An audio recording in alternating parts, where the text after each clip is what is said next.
Good to have you here, 3 and Out on this Wednesday. Kevin, BJ, and Ben, glad you're making us a part of your day, streaming live, ESPNCoastal.com. Also live video streaming on Facebook, Twitter, and our YouTube channel as well at ESPN Coastal there on YouTube. So you can be a part of the show in a number of ways here each and every day. So much to get to. We'll hear from Jared Binko, Georgia Southern Athletic Director, will join us. Obviously, a number of things going on with college athletics. Football season about to start, et cetera. So we'll catch up with Jared Binko coming up in just a little bit. Connor Riley, Dog Nation, will join us coming up in hour number 2. We'll get the very latest from Georgia, as obviously everyone counted down towards Georgia Clemson in week number 1. We'll also take a look back at college football a year ago.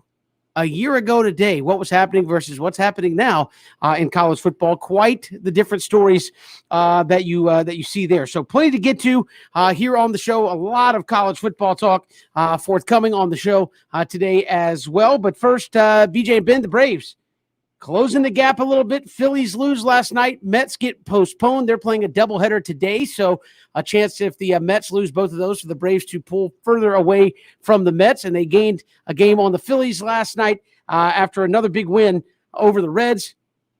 Drew Smyly, I think they've won 10 of his last 11 starts, BJ, that Drew Smyly's put out there. And the Braves take the lead with a bases-loaded walk, working a bullpen once again. A big one last night for Atlanta. Yeah, and really, really good start from Drew Smyly after giving up the home run early, and I know his dad, who was battling cancer, was able to watch him pitch, so that's great. We wish him the best, but it was a big win, and you're talking about a team that's now a game out of first place, I mean, Kevin, it's happening. It appears to be happening.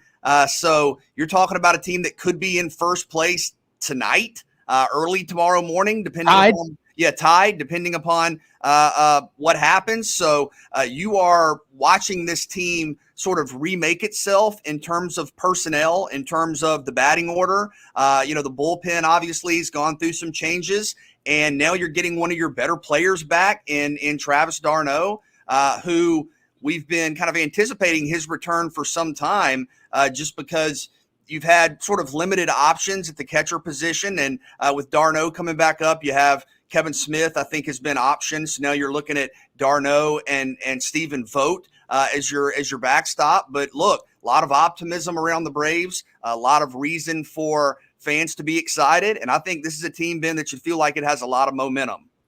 Yes, and give this team a lot of credit. I mean, they stayed the course. When you look at the fact that they was going, a win-loss, and then with all the injuries that was mounting up, and then you was asking yourself who's going to be that ace, in the starting lineup. I mean, obviously you always got to go to that bullpen, and I know we're gonna talk about old Will Smith here in a little bit, but they getting it done, right? I mean, Kevin, it's something to say about winning ugly.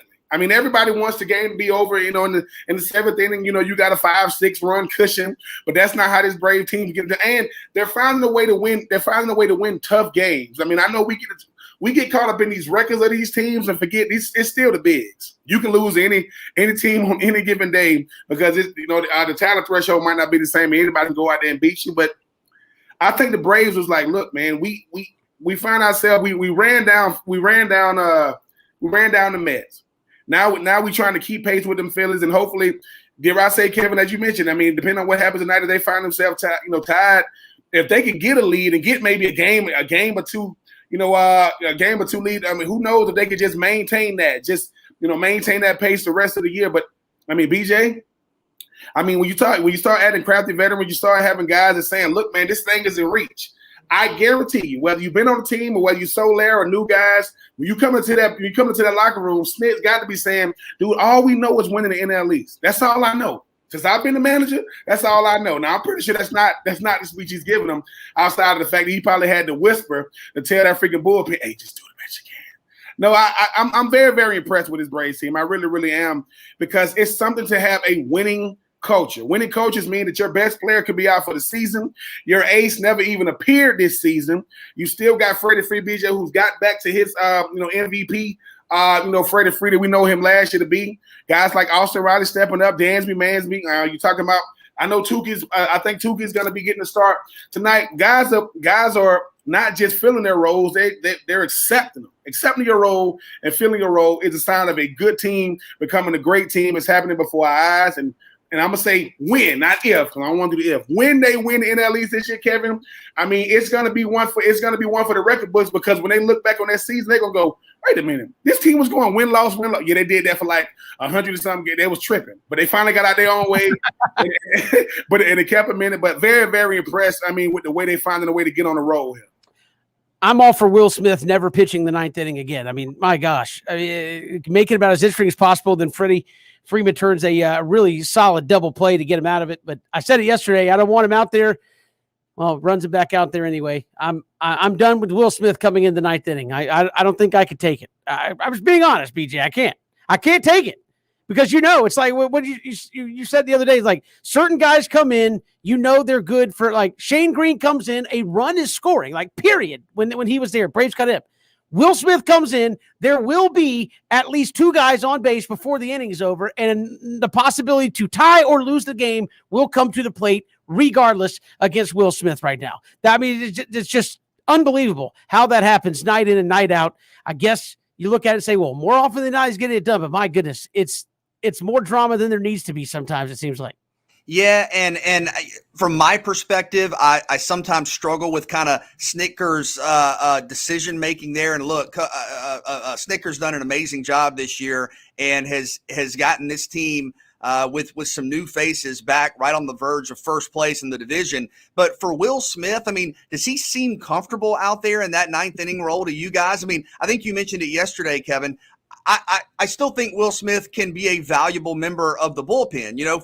For some guys, for whatever reason, they're more comfortable in the seventh, in the eighth. Some guys are very comfortable in the ninth. Maybe if you struggle a little bit like Smith has, it gets in your head and you kind of overthink it.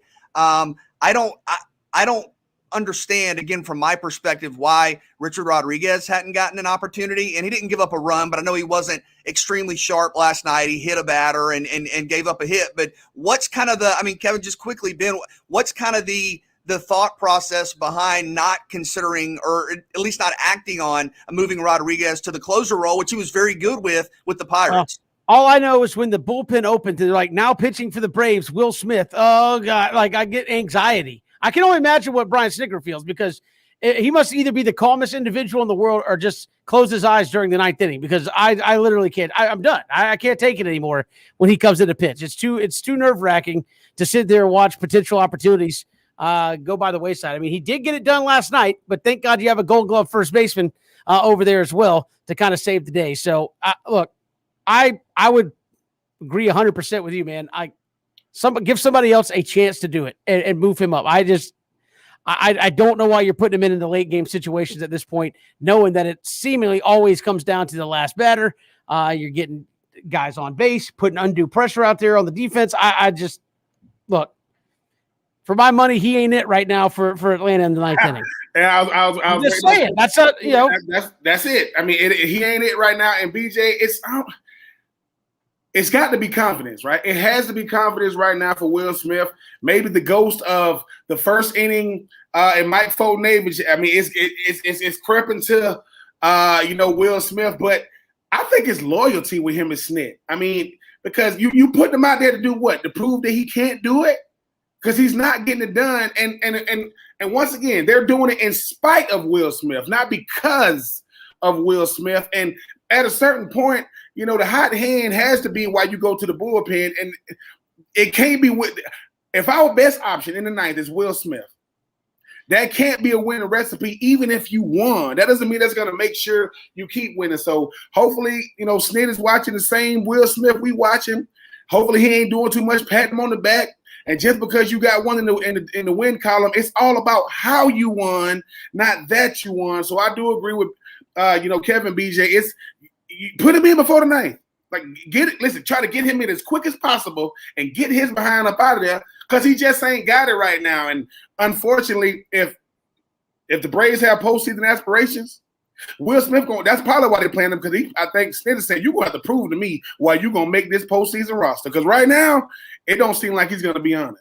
Well, and I do think, guys, if Atlanta can continue to close out games and give them credit for winning a 3-2 game last night, you're getting some guys, back. We'll see about Noah, Darno back. But, Kevin, I think you're seeing maybe potentially this week. I know it's just one loss last night, but maybe a bit of a market correction with Philadelphia. The Phillies, prior to last night, had won 8 games in a row. You really don't see a lot of streaks like that in baseball. They had won 8 games in a row. So, they lost last night to the Dodgers. If they lose tonight or tomorrow, I think that would be kind of just them cooling off a little bit. And if that happens, you in 12 hours, in 24 hours, and 48 hours could see the Atlanta Braves in first place in this division. Yeah, and again, look, I'm not saying it's the end all be all that, hey, you got to listen to what I'm telling you to do. I just saying I get nervous when Will Smith comes in the 9th inning.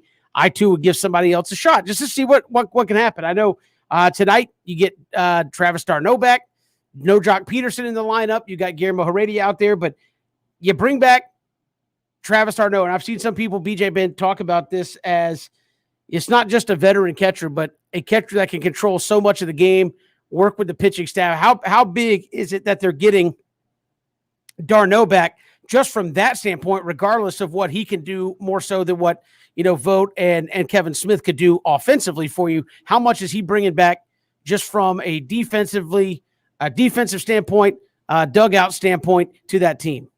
Huge. And you're thinking about a guy that controls a lot of the game, helping the young pitchers, call what they're going to throw. You're talking about defensively, directly and indirectly, sometimes being responsible for base runners. So yes, the offense is one thing. And, just being honest, Kevin Smith struggled a good bit. Vogt has had some struggles. And I think Travis d'Arnaud on paper is a guy you feel like can hit in the high 200s. But I think more importantly, his consistency defensively is going to be a big boost here. The biggest thing they're doing from d'Arnaud, Kevin, is making sure he's coming back to a team that's still in it.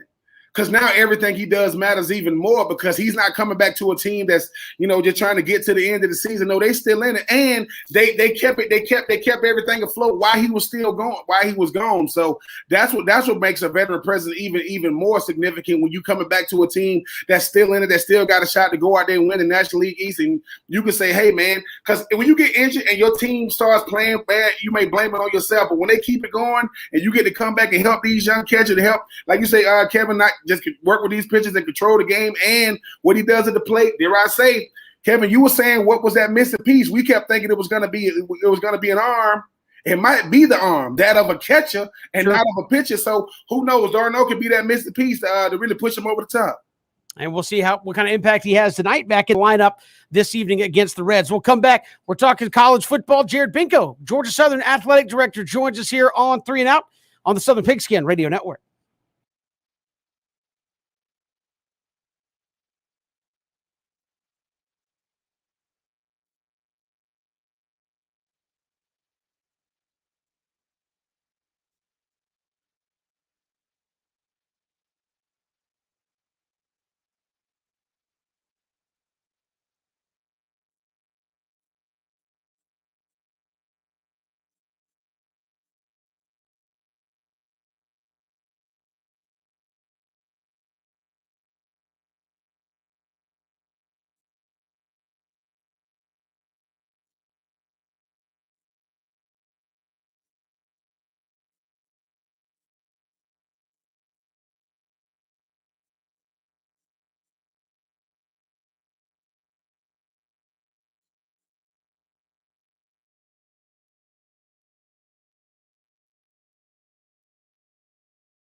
show, and of course college football coming up right around the corner. Georgia Southern, I just had the baptisms in beautiful Eagle Creek earlier this week, and we're joined by the athletic director at Georgia Southern, Jared Binko, here on 3 and Out. Jared, welcome. How are you?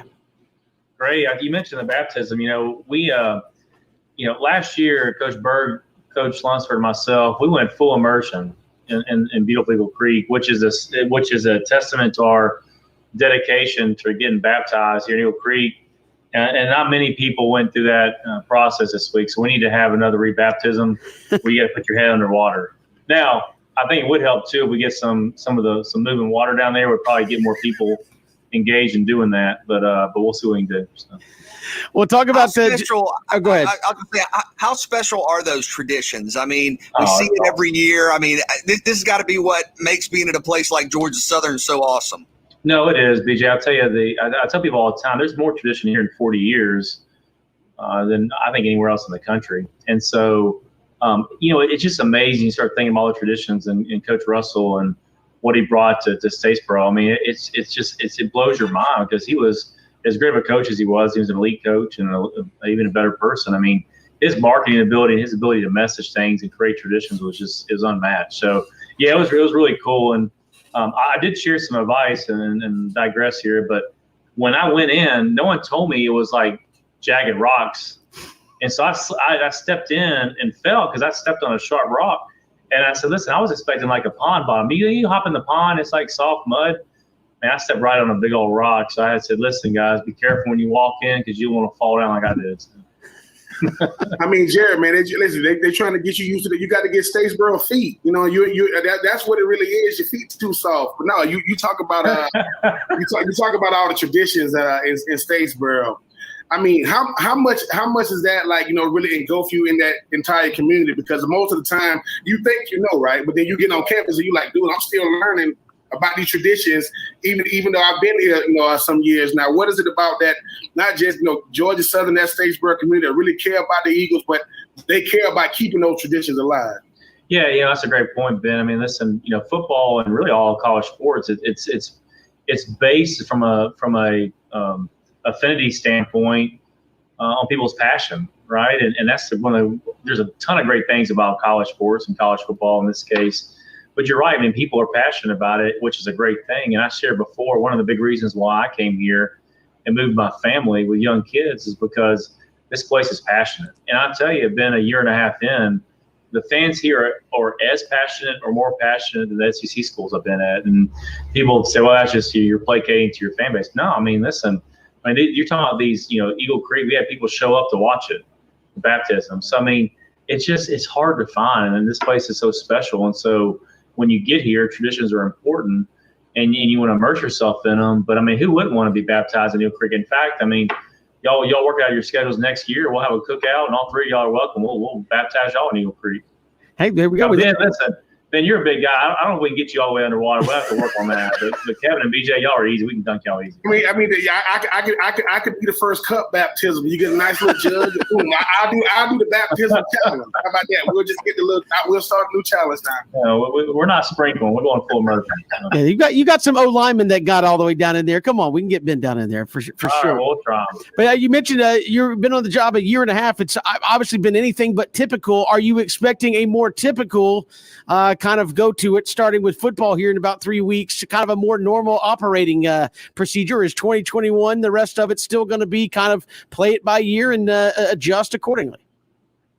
Kevin, that's a great question. I don't know what normal is or atypical is anymore, but no, I think so. I mean, there's several things. I think the in-game experience this year is going to be more typical. There's a lot of similarities, fortunately, unfortunately, with this year leading up with COVID testings and all the regulations relative to keeping our student athletes safe that are similar to last year. The good news is as we continue to vaccinate and continue to educate our student athletes on the benefits of that, it's good in that we were able to kind of leave some things behind that we didn't have to do last year. But yes, I think it's really how you look at it. I think the in-game experience, though, for our fans and those coming to Paulson Stadium is going to be very similar to years past, and I hope better because this year, as I mentioned before, last year was so heavy on safety and precaution, which are always going to be at the forefront. But this year, marketing-wise, in-game experience-wise, we're going to add some new wrinkles, which we think are going to improve the experience in Folsom. Wanted to ask you about the opportunity that this football schedule presents. Do you think about some of the biggest brands in the country, BYU coming to Statesboro, Coastal Carolina coming to Statesboro, FAU, Arkansas? Talk about these opportunities to really continue to elevate the profile of the program. Oh, absolutely. I mean, listen, I'm not the best historian as I continue to go back, but I've had several people tell me this is the best schedule we've ever had, at Paulson Stadium. And it doesn't take, and it's hard. Y'all know, guys, like you look at a schedule and say, all right, well, I'm going to circle this game and this game and this game. Well, yeah, I mean, we have two schools in the Sun Belt that are top 25, so you're automatically kind of gravitating towards those games. BYU, because they're such a national brand, there's a ton of people, and I think the weekend before Thanksgiving, a ton of people are coming to Statesboro. So, yeah, I mean, our schedule is going to be as good as we've ever had before. And so, listen, if this is a place where we don't settle for mediocrity. And so if you want to be the best, you got to beat the best. And that's an old saying, but I really subscribe to it because from a scheduling standpoint, the Sun Belt gets getting better and better. It happens to be we have arguably the toughest opponents at home this year. Then you throw in a BYU, and so the way I look at it is we're going to find out pretty early how we stack up, particularly when you look at road week. We're on the road weeks 2 and 3. Come back home to Louisiana. So in some ways, I mean, this is like the SEC is baptism by fire. You don't get a lot of off weeks, but I also think that's good because, hopefully you get better through adversity and better through playing better teams because, if the conference isn't strong, you can go into the league and really not know how good you are. I mean, Jared, even sticking with it, I mean, the Sun Belt, I mean, it's about as good as it gets when you think about just top to bottom. Most conferences are very, very top heavy, and then you're trying to say, okay, how good are the teams at the bottom? And there ain't a lot of bottom feeders in the Sun Belt. You talk about adding BYU, Coastal Carolina, what they did, Louisiana, App State. Just talk about how good this division gets year by year, and y'all are becoming that conference that these you talk about these SEC schools. They stand as far away from the Sun Belt as possible these days. Yeah, it's funny. People always act like scheduling's easy, and scheduling in general is tough, especially the realignment piece and whatnot. But people don't want to play us; they want to play the best teams in the conference. And so, it's kind of like being back to high school. Y'all didn't experience this. You ask people out to homecoming or prom, you get a bunch of no's. And that's how I feel like from a scheduling standpoint. Ben, you were probably you probably had your choice of people to go to prom and homecoming with, but Kevin and BJ and I were probably in the same group where we had to ask 10, 11 times. Listen, Jared, I appreciate the kind words. I'm gonna just go ahead and put myself out there. I was in ROTC for 4 years. Yeah. And it was a young lady. I'm not going to mention her name now, but she saved me because this notion of he plays football, he does this, he does that. I kind of hit her with the hello. And she's like, hello, it's this thing called a prom. I'm like, yeah. People ask somebody, and how you on the phone like this, and she said, yeah, and I really didn't know what to say. All right, I'll call you back. I really didn't know what to say. With her 2 years, so look how far you come. I didn't have to you're on radio, so I got how far you come. That's right. Man, I played football for a reason, Jerry. And I had a face for football. That's why I had a helmet on, and now I do radio. So thanks a lot, Jerry. No, but going back to the original question, but no, the Sun Belt last year we led the FBS in most non-conference wins, and I'll tell you the thing. If you look at it from the A5, like the Power 5, Group of 5, and Group of 5 standpoint. We had the most wins again against non-conference, but also we had 2 teams. The only Group of 5 conference had 2 teams in the top 25. And so what you're seeing is the profile, and that's why ESPN, we just announced, I don't know if y'all saw from Media Days, announced a new deal with us. I mean, ESPN continues to extend their partnership with us. We actually had a 50% growth in broadcast. So what you're seeing is we're on the cusp of really, really growing our brand as a Sun Belt conference, especially in football. And so there's not a lot of easy teams anymore, and I don't mean that in a bad way. Just to the competition, week in, week out. I have fans come to me and say, "Well, October is one of the easier months." I'm like, "Well, tell me what's easy." There's not any wins anymore. Like you might be able to look at some days in the past of this team or this team, you have a good chance with. Anybody can beat anybody, and that's just the strength of the league now. Jared Binko joining us here on 3 and Out, Georgia Southern Athletic Director. And you mentioned there the media deals, conference realignment. How has ESPN Plus really affected the growth of the conference, and how does that also affect what you guys are able to do schedule wise and things of that nature as this college landscape keeps changing and obviously growing both in teams and media scope? Yeah, well, we all know obviously the eyeballs on broadcast mean a lot. And so, listen, I mean, you look at it, I'll give you a great example. Louisiana had a heck of a season last year. They're on midweek 4 times this year. And so, generally speaking, the Sun Belt with ESPN, the more you win and win at a high level, the more opportunities you're going to have to be on the main ESPN broadcast, which is invaluable from a brand exposure standpoint. Obviously, continue to win, you get more fans, and obviously there's a correlation there with people that apply to school there. So, listen, I think it's huge, and for us, that's why we focus a lot on game times. I mean, look at our schedule right now. We have 4 games at home that are 6 o'clock starts and their kickoffs, and 2 that are at 4. So we're trying to set up to be in those primetime windows to get more people, both in venue, have a great experience here in Paulson, but also get more eyeballs on the broadcast at home. And the more viewerships we have, because we have an awesome fan base, then we're going to be jockeying for better time slots on TV, which eventually expands our brand beyond the Southeast and nationally. When you look at all that's going on in college sports, of course, name, image, likeness, but also some of the conference realignment stuff. I mean, how big a part are those storylines of kind of are those a part of your day-to-day routine with so much that's going on, or do you kind of take more of a peripheral view on some of that stuff day to day? Yeah, I mean, I don't think about it all the time. BJ, I'll tell you, I think right now, we actually had a call as a conference yesterday and talked about kind of where we are. Right now, it's kind of from a conference realignment standpoint, it's a little bit of a waiting game to say, hey, listen, this is playing chess and not checkers. And so, there's a couple of, not so much schools, but conferences that there's some inclination of, all right, well, let's just be honest with you, like, where does the Big 12 turn, right? And so, based upon, there's a lot of food for thought of where the Big 12, potentially where they look at adding schools, or I'm assuming adding schools. It's all speculative at this point. And where are those schools coming from, and what's the domino effect? And then, I don't think there'll be as much immediate movement like in the next month or two. But I do think there's going to be a chain of reactions that does get set off in the next year or two that will eventually kind of spiral and continue to really impact. Because it truly is a domino effect. I think the big blocks fell, obviously with Texas and Oklahoma, but the reverberations of that, I don't know. There's so much money tied up with these TV deals, and there's so much exit money tied up as well. It's just not as easy as saying, hey, I want to make a move here and be in your conference tomorrow. There's a lot of things that go into that decision. And Jared, I know TV deals is obviously one of the lifebloods as far as like exposure when it comes to college athletics. But name and image likeness is going to go to another level. I mean, I'm not going to mention the brands, but how far are we away from these big brands start coming to you guys as athletic directors saying, listen, these are the players that we're targeting?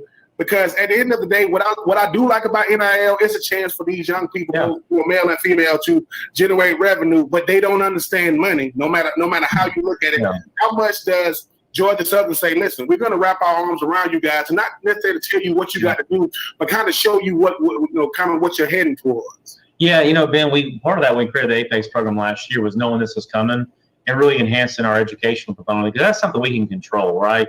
The free market will control what deals could happen, because obviously we can't arrange those. And so, to your point, it's interesting. There's a lot of parallels, because I'll give you a great case in point, like Allstate. You always see the Allstate signs, when the field goal nets that go up. Well, usually those, like at a corporate level, are done across the country. They're a nationwide deal, right? And there's some other examples. And so, a lot of your national brands purchase national buys, and it lumps in 60 schools, right? I think what you're seeing at our level and others is you're seeing a lot of regional and local companies get involved.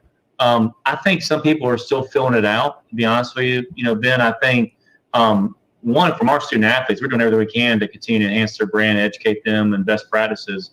But I think you'll start probably locally, at least at our level, with local businesses and whatnot. And then I think you'll see it expand, because, listen, some companies are looking at, all right, do I invest in an 18 to 22-year-old, right, who is a stellar student and is going to be a great representative of our brand. But you also understand, too, 18, 22-year-olds are going to make mistakes, right? And so I've had some companies say, listen, I'm hesitant. And I think, too, the transfer portal, Ben, I think some companies, if you're going to invest, want to see that brand synergy and alignment for more than a year, right? And so part of that, I think some companies are trying to look at the landscape from what I've just heard feedback. But I'll tell you, on the flip side, we're doing everything we can when student athletes ask us educational pieces of how to do stuff. We're doing the best we can and then saying, hey, at the end of the day, if you want to work with company A, B, and C, that's between you and that company, right? So the education piece has never stopped. In fact, we've been proactive on it. It's just the free market piece. It's just hard to know, Ben, because I think the national companies will stay national and then probably focus on the top 15, 20 schools, top 15, 20 guys in the draft, that type of stuff. And I think the regional piece will really come into play for us. That's just what I'm seeing as of today in August. So. Jared Binko, our guest here on 3 and Out. Jared, really appreciate the time. You got 3 weeks to work on your tailgate game to get ready for Gardner Webb. I know you're excited about that as well as getting some football going. Yeah, listen, I don't know if I have a chance really to do a whole lot of tailgating more, so I would get to take advantage of the food offerings and whatnot. But I'm excited. Listen, I haven't seen a full Paulson Stadium in a full parking lot, so rest assured, it's wearing the expandable waist pants and making sure I fast in the morning. So anyway. Hey, we appreciate the time. Thank you so much. I know you're looking forward to a great season upcoming, and again, we appreciate it. Thanks much. Thanks, guys. Hail Southern, GATA. Appreciate it. Jared Binko, our guest here on 3 and Out. We'll come right back all across the Southern Pigskin Radio Network.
Welcome back. It's 3 and Out on this Wednesday. What a difference a year makes, BJ and Ben. August 11th, 2020, almost about the time we came on the show for 3 and Out. The Pac-12 and the Big Ten said they weren't playing football in 2020. Not going to do it. Of course, about a month and a half later, they changed their mind and said, nope, no, we are going to do it.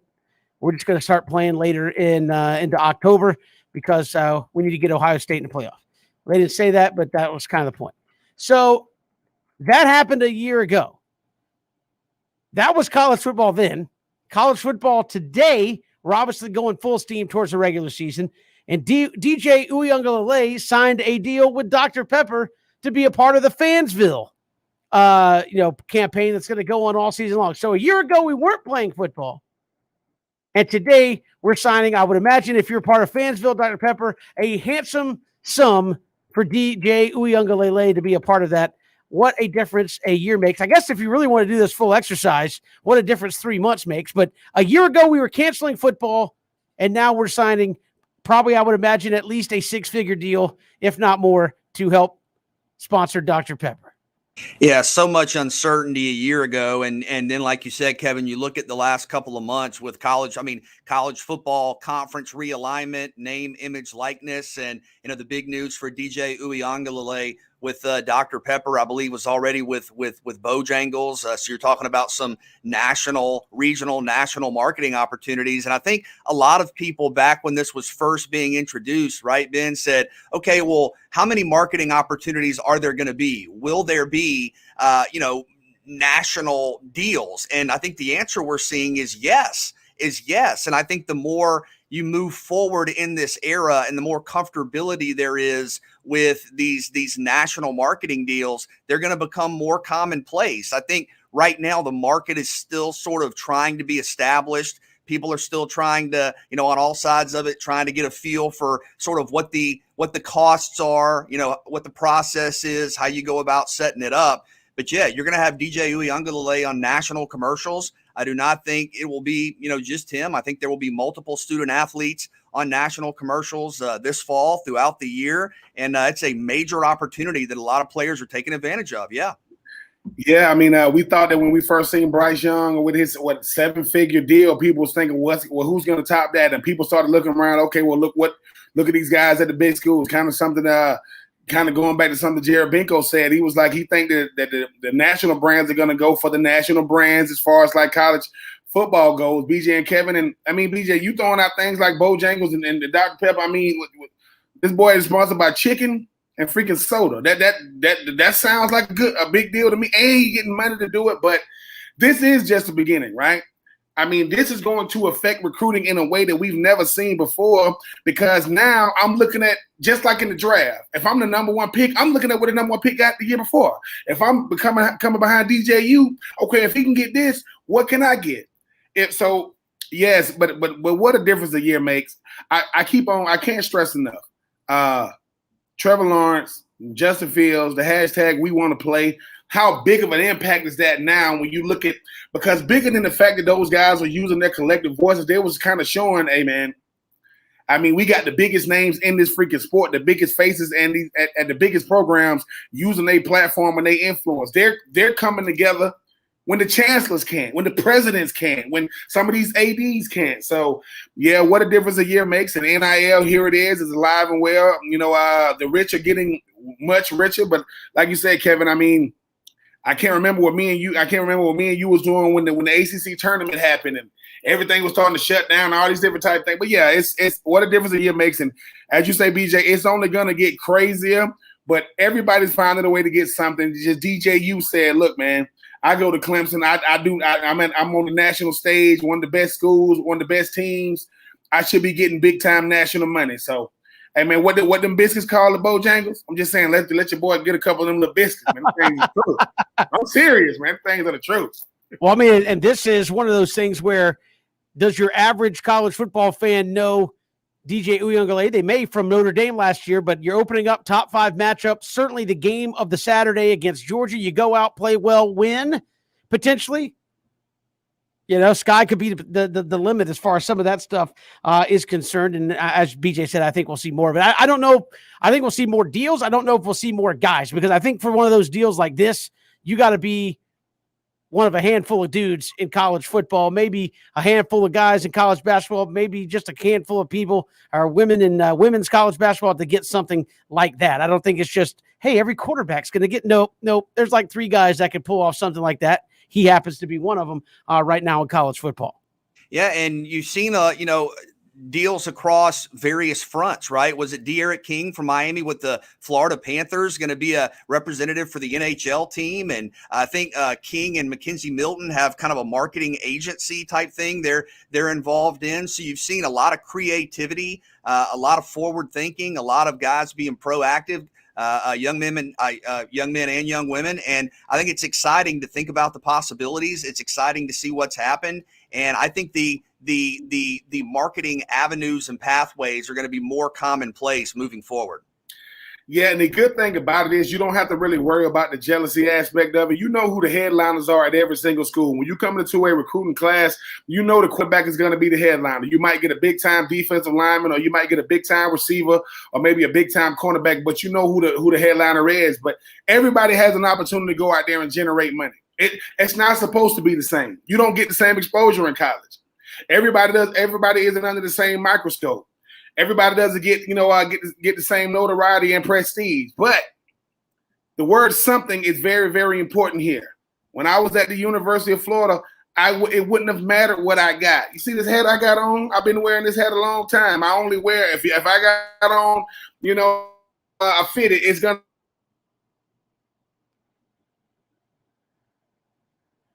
I think Ben froze up there for just a little bit. We've got to step aside anyway. We're up against it. We'll come back with more 3 and Out on the Southern Pigskin Radio Network.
Great to have you here on 3 and Out. Coming up, hour 2, Connor Riley, Dog Nation, will join us. We'll talk the latest from Georgia fall camp as they get ready for Clemson. Also, we'll look at some of the wide receivers in the SEC and ACC as the countdown to kickoff is on. But certainly, I know folks are probably already tired of hearing about Georgia Clemson. BJ, as we're counting down to kickoff, we're going to hear a lot more about it for the next 3 weeks until we get there to kickoff, because that is the matchup of week 1 in college football between DJ Uiagalelei, JT Daniels, 2 excellent quarterbacks going head-to-head, 2 programs with playoff aspirations, national championship aspirations, squaring off in week 1. Oh, by the way, in Charlotte. So you have a border war between Georgia and Clemson in North Carolina, just how they drew it up when they invented football, right? Yeah, and I think the focus here, right, is going to be at the line of scrimmage. Both defensive fronts, both front sevens, absolutely incredible. And I think you can make a very strong argument, if not an easy argument, that these are the best defensive fronts in the country. Alabama right there. But if you want to go, defensive lines, I think Georgia's right up there. Clemson's is right up there, of course, and then Alabama. So 2 of the top 3, depending upon how you see it. But to watch these defensive lines get after these quarterbacks with this stage, with this on the line, could have lost, maybe eliminate Clemson. Could have win, propel Georgia from 5th in the country to maybe being right up there as the early season favorite. It's going to be so much fun. I can't wait, because this is when everything is even, right? Nobody really has an advantage. When you're trying to say who has more of an advantage, JT Daniels played in 4 games, DJU played in 1. JT Daniels had a great debut, still wasn't better than DJU. DJU went out there and did it against Notre Dame, but both gave you previews of this year. Dabo, Kirby, Clemson, Georgia, brand versus brand, tradition versus tradition. But there are no ties in football, Donovan. Not in college. So there's gonna be a winner. And Kevin, for me, I think this is why you watch. No, they didn't see that both of these programs being the way they are when they scheduled this game. But this game was good back when they was playing each other on a regular basis. But this is why I'm in radio now. This is why I don't do no coach. This is nerve-wracking. Kirby Smart say pressure is a privilege. Yeah, well, he just got to call the game. He don't got to go out there and play the game. They got it. They're going to be getting ready to feel some of that pressure for the next 3 weeks. So, yeah, I agree. This is a game. I'm glad we're seeing this kind of stuff. And again, I think you could say maybe the football playoff format has not given us a variety of teams in the playoffs, but I think you could say it has given us better non-conference matchups and better non-conference games, to me, more often than not, especially early in the season. We've got more to come. Take 3 around the corner. Connor Riley, Dog Nation, will join us next hour as well here on 3 and Out on the Southern Pigskin Radio Network. We're live on Twitter, Facebook, YouTube, and hit us up on Twitter at Pigskin Radio.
Great to be here. Hour 2 of 3 and Out. Glad you were with us. Connor Riley, Dog Nation, going to join us in about 30 minutes from now. We'll talk the very latest from Georgia Fall Camp as they get ready for Clemson. Obviously, looking at the corner spots, a lot of questions about the defense in terms of what kind of personnel they're going to be looking at certain spots there. Darnell Washington, what kind of a matchup problem has he been in camp thus far, and more. So we'll talk to Connor Riley, Dog Nation, about that coming up in just a little bit. But first, let's take 3 here on 3 and Out. All right, take 1. What gives you more anxiety, BJ and Ben? Paying the bills or watching Will Smith pitch every night? Paying the bills, because if I don't pay the bills, I'm not watching Will Smith play every night. Nor do I have the ability to go on and tweet about Will Smith playing, pitching, whatever. So look, this is paying the bills 100 times out of 100. I think, contextually within sports, I'm with you, Kevin, when you watch Will Smith go out and there's kind of the anticipated double that's going to happen every 9th inning. Here comes the double and then the walk. You don't love it. But paying bills, that's a different type situation there. I got to go with the Bills. Yeah, I'm gonna go with the Bills so I can have cable Kevin.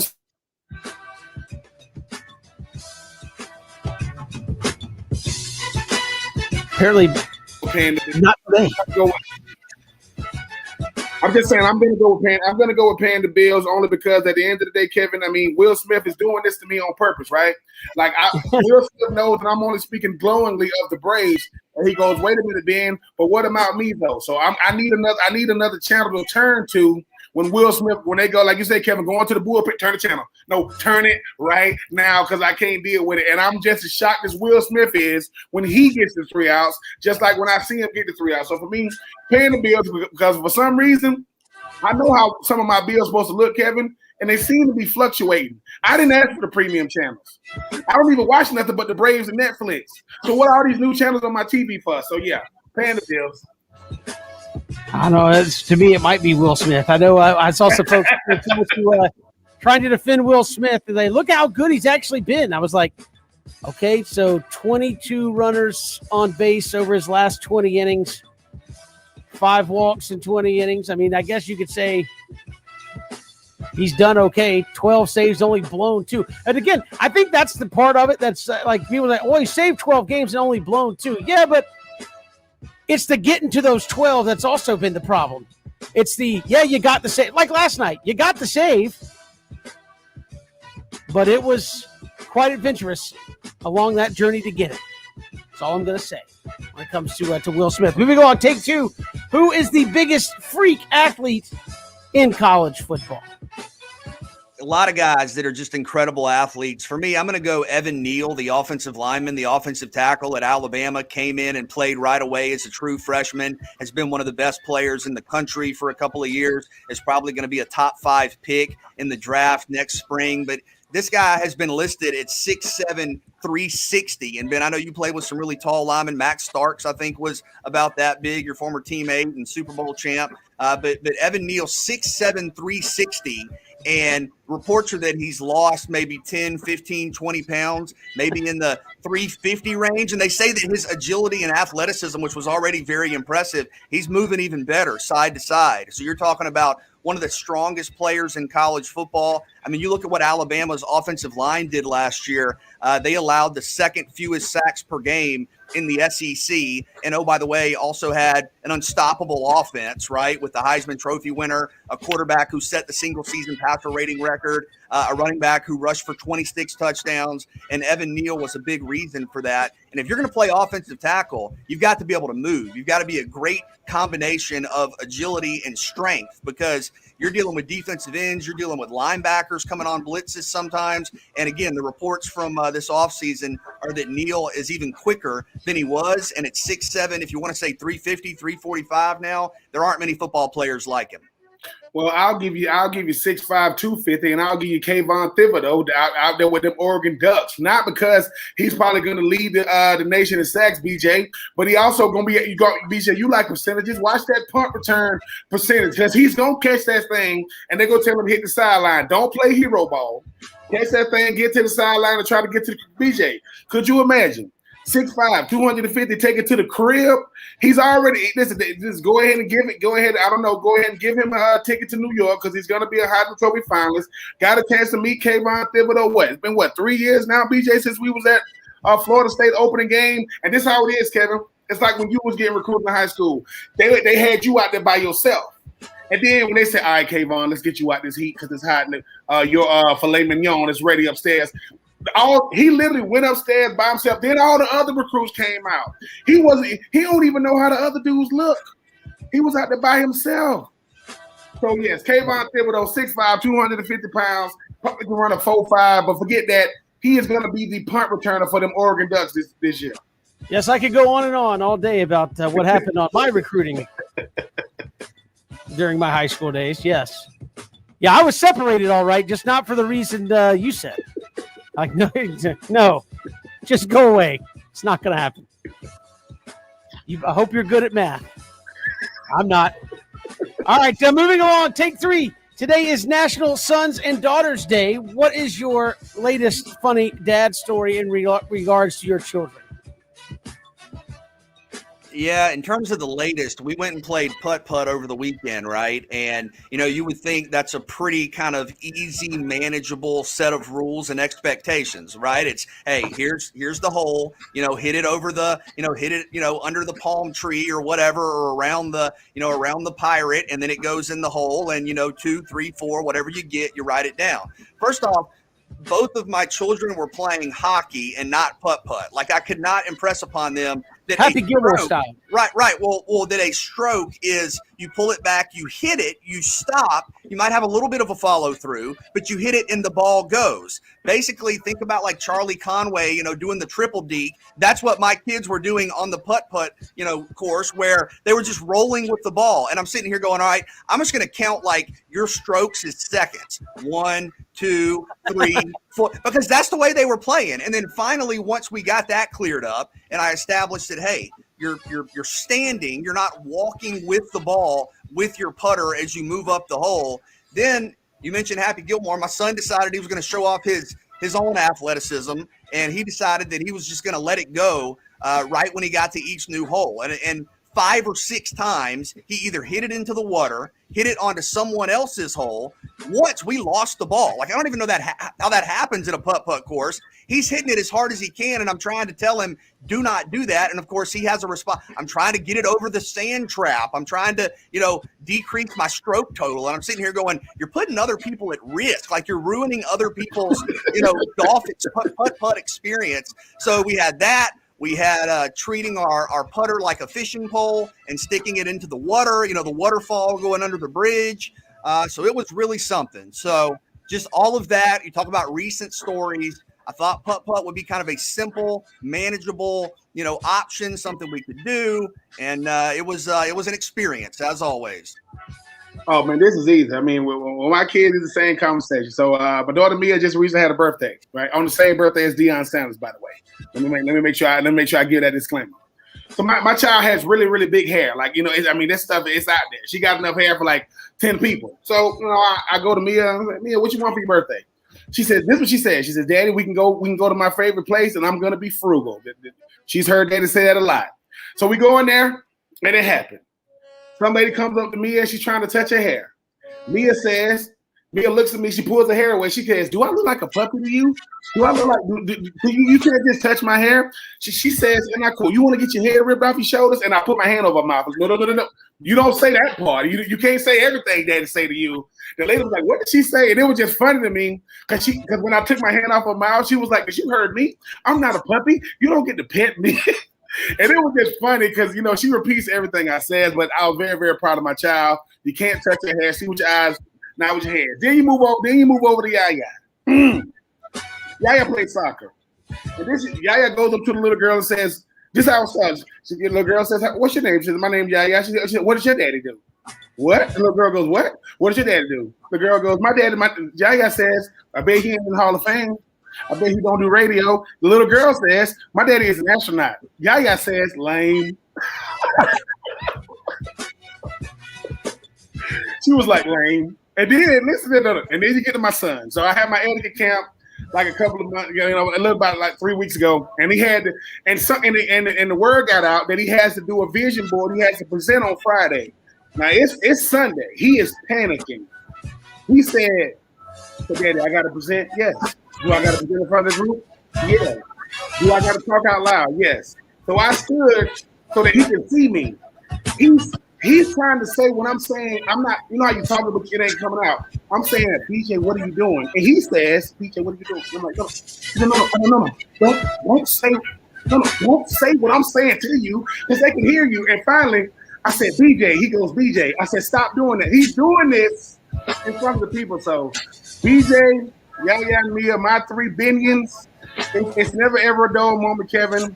And my daughter Yaya told me, Daddy, let's go over to the car lot.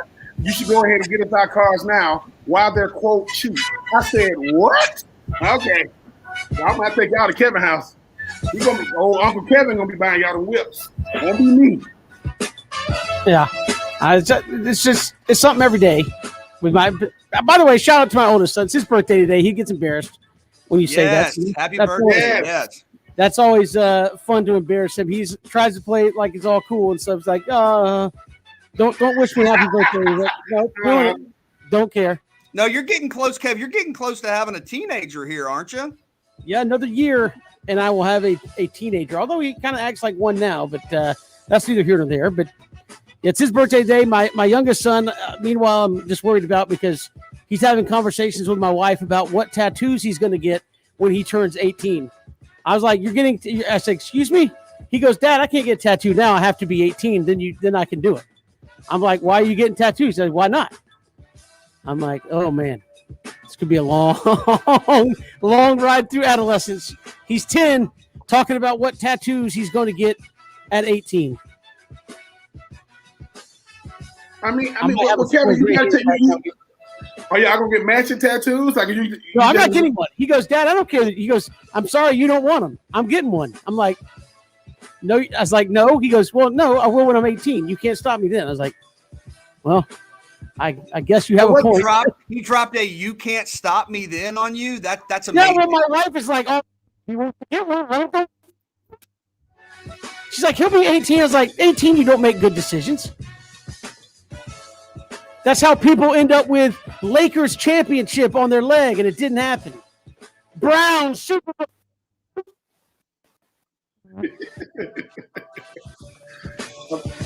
Anyways, that's neither here nor there. That's a whole nother battle for another day. That's take 3. We do it each every day at this time. We got more to come. 3 now. We're looking at wide receivers in the ACC and SEC. There's a lot of good ones. We'll break it down next. And Connor Riley, Dog Nation, joins us in about 20 minutes here on 3 and Out.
Welcome back, 3 and Out here on the Southern Pigskin Radio Network. Kevin, BJ, and Ben. If you missed any portion of the show, go to ESPNCoastal.com, Apple Podcast, Spotify, or you can go to our YouTube channel at ESPN Coastal. There on YouTube, get a daily podcasted version of the show. Hit us up on Twitter at Pigskin Radio. We'll chat with Connor Riley of Dog Nation in about 15 minutes or so here on the show. Look at the very latest from Dogs fall camp. But first, obviously, playmakers abound in the ACC and SEC, BJ and Ben. And you look at some of the top ones there, I believe, in the ACC and SEC, playmaking wide receivers all over the place. Who are your top 5?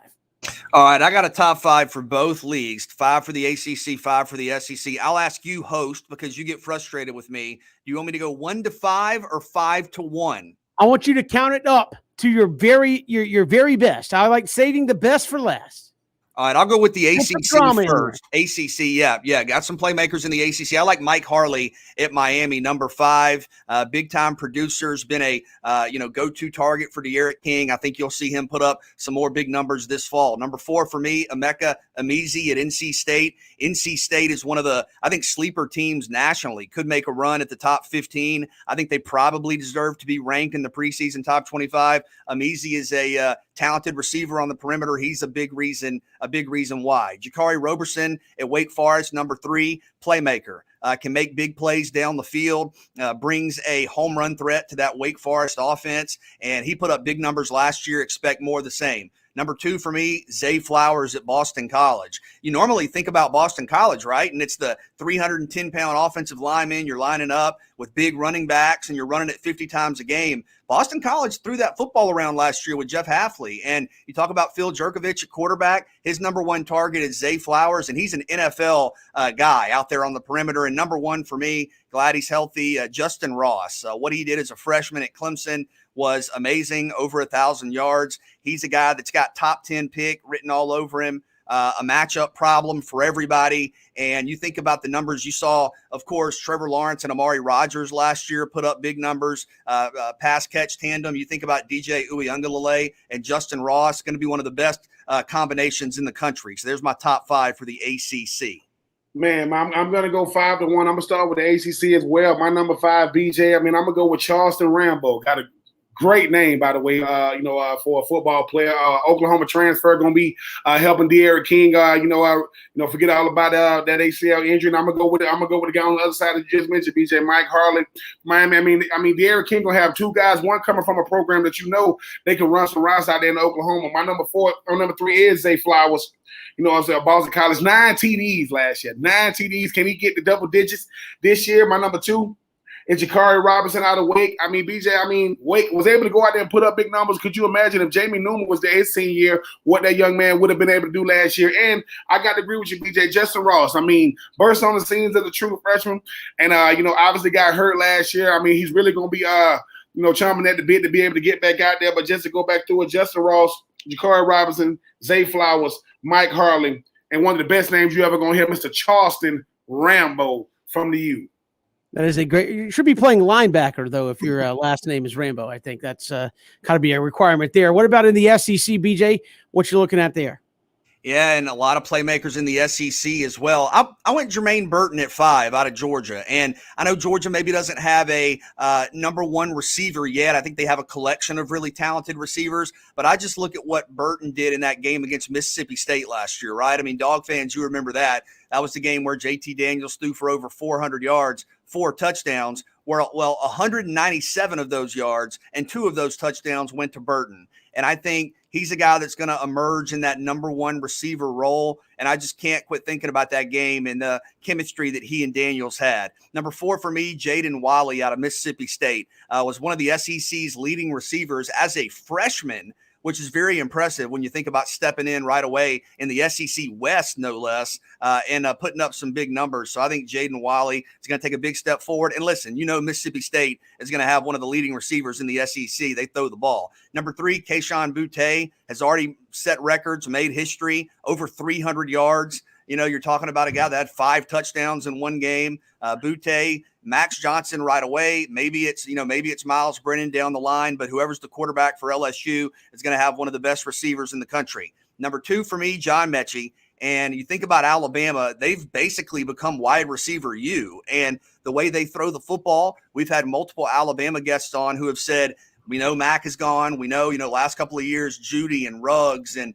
Devonta Smith and Waddle, but you're going to see more of the same. And Mechie's a big reason why. Averaged almost 18 yards per catch last year, can get down the field. He's the clear number one for Alabama. You're going to see a lot of production from him. And then number one for me, again, you think about Boston College, you think about running the football, you think about Arkansas, you think about running the football, right? The great All-Americans they've had up front and in the backfield, they're going to be throwing that ball. And Treylon Burks is as good of a playmaker as there is in the country. I said last week, he's got a little Peter Warrick in him to me. Get the ball, make you miss, can shake and bake, can beat defenders downfield one-on-one. I think you're talking about a guy that deserves All-American attention this preseason. So 1, Treylon Burks, 2, John Mechie, 3, Keyshawn Boutique, 4, Jaden Walley, and 5, Jermaine Burton out of Georgia. Well, BJ, man, I got to go to a guy number 5 who definitely made waves when he first signed with them Gators, and he's wearing that number 1 this year on offense. So I'm gonna go with Jacob Copeland as my number 5 for Florida. I mean, watch out for this kid. I think he averaged up, BJ, 15, 16 yards a catch. No, I think it might have been 19 yards. I want to say a catch last year. So don't expect him to have that production this year, but definitely gonna be the number 1 receiver. My number 4 is Jermaine Burton. I mean, a route running beast, man. I mean, he go out there really, really good. I mean, outside the numbers, the intermediate route running, obviously he can take it over the top. My number 3 is Keyshawn Boutique. I mean, I think BJ, once again, LSU putting out another great receiver, a guy who's learned from those, the Terrence Marshalls of the world. He learned from last year. You talk about what Jefferson did, and obviously, different guys moving on to the next level. My number 2 is John Mechie. When the top 5 returning receivers came out, John Mechie had the little eye emojis on there saying, wait a minute, y'all ain't got me at the top 5? I mean, the reason why we was able to still win a national championship, Jalen Waddle goes out. We didn't miss a beat because I was on the other side. So, and my number 1 is Treylon Burks. I mean, Treylon, BJ, to be a headliner at Arkansas with so many big name schools and big name 5-star recruits at other places, Treylon Burks is about as good as it gets. So, to go back to Treylon Burks, my number 1, John Mechie, number 2, Keyshawn Boutique, number 3, Mr. Jermaine Burton, number 4, and that boy down there with them boys, Mr. Jacob Copeland. I think his mama has come around now, Kevin. I do think she's giving away her Tennessee stuff or Florida stuff now. Jacob Copeland is my number 5. Yeah, great wide receivers. And again, you talk about playmaking ability, BJ, where are we at in terms of the league? Obviously, the SEC has put out great playmakers. When you look at a league like the ACC, I think that was one of the things when you saw them right behind the SEC in terms of players in the draft. They had some good quarterbacks, some great wide receivers. Then they all went to the NFL, and you had a hard time replacing those guys. Where's the ACC at in terms of getting some legit national playmakers, not at a place named Clemson? Well, I was going to say, I think Clemson helps. I think Clemson's the starting point. If Alabama's not wide receiver U, Clemson is. But I think Ben mentioned a couple of guys. He had 2 guys from Miami in his top 5. I had Mike Harley. He had Harley and Charleston Rambo. I think Miami's got playmakers that compare pretty favorably to just about anybody in the country. I think that's probably where the top group is outside of Clemson overall. But again, as I mentioned, I think one thing that's been impressive is schools that maybe you don't necessarily think about as always throwing the football. Maybe you think about more as running schools like Boston College. They have a guy that could be a first-round pick. I mean, same for Wake Forest. So I think there's really good balance in the ACC. I think there's a lot of depth, and I think you're going to see a lot of big plays this fall. I like the balance, and regardless, and the thing is too, that's kind of what be going on when people start saying, "Why do you have optimism in other schools, Kevin?" This is why we think that all the athletes go to one school. Well, that's true, but that doesn't mean that you're gonna have the best player at any given position.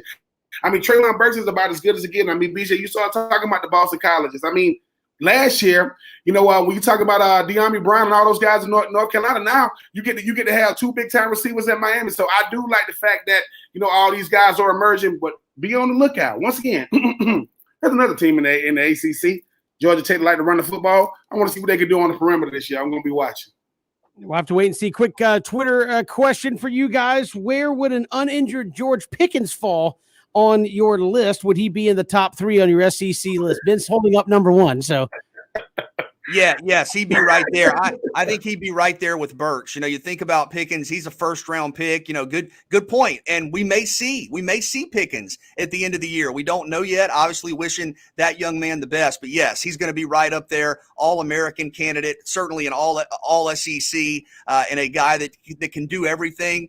Ben, maybe we see him, but yes, he would be right there. That guy's a stud.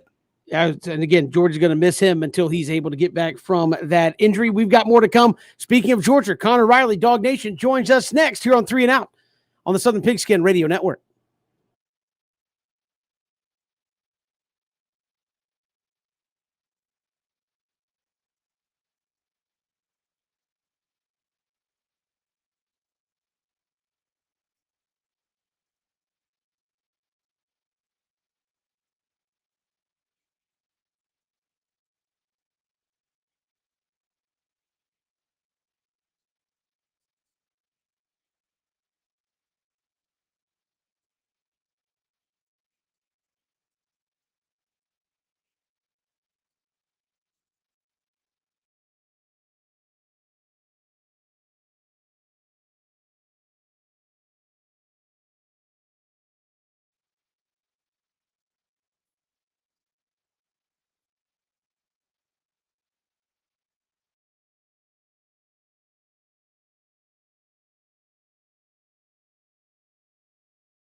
Welcome back here, 3 and Out on the Southern Pigskin Radio Network. Georgia counting it down towards the opener against Clemson there in Charlotte. And joining us here from Dog Nation, Connor Riley stepping in here on 3 and Out. Connor, welcome. How are you? Hey, I'm doing great, guys. Thank you for having me on. Hey, appreciate you coming on and joining us. Dan Lanning obviously had a chance to break down a lot of what's happening there with his defense. What can you tell us about Georgia on that side of the football? Yeah, so I think Dan Lanning really likes what he has on the defensive line. You know, he brings back a guy, Jordan Davis, who could have been an NFL draft pick a season ago. I think we get to finally see what Trayvon Walker looks like fully unleashed. You know, he doesn't have Malik Herring in front of him anymore. I think this defensive line could be certainly as good as any there's been in the Kirby Smart era, and quite frankly, maybe one of the country if these guys, you know, play up to the potential and show what they can show. And I know defensive back is a position of concern for Georgia, but if the defensive line does what it's expected to do, it's not going to matter a whole lot how well I think that secondary ultimately can end up playing. Connor, with that said, what has Dan Lanning said about who may start at cornerback in week 1 against Clemson? Yeah, I think right now starting, you're almost certainly going to see Darian Kendrick, the Clemson transfer, at one of those cornerback positions. And I think you're going to see maybe Jalen Kimber. I think he's a guy who, you know, I don't think he has the upside that Keely Ringo has, but he's going to be a very good player of this Georgia team. And over the course of the game, I think they're going to try and get guys like Amir Speed and Keely Ringo in there as to, A, not put it all on Jalen Kimber, but also get guys like Ringo, who didn't play in a single game last year, some game experience, because I think come the end of the season, they expect Keely Ringo to be a big part of this Georgia secondary. Connor Riley joining us here on 3 and Out from Dog Nation. And you look at this Georgia team as a whole, where are they at in terms of preparation? Is it a little bit looking at Clemson at this point? Are they holding off till maybe a week and a half, 2 weeks out until you get to that game? What is kind of the main focus of their attention right now? Yeah, so they've got a scrimmage this Saturday and then that next Saturday. And after they get through that second scrimmage, you know, at that point, they really turn their attention to Clemson 100%. I think right now they're still focusing on good, improving what they can do as a team over the course of the entire season.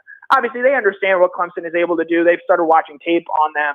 But I think right now they're still focused on the team as a whole. And about 10 days out from that game, from that first game on September 4th against Clemson, is when the attention will fully turn towards the Tigers.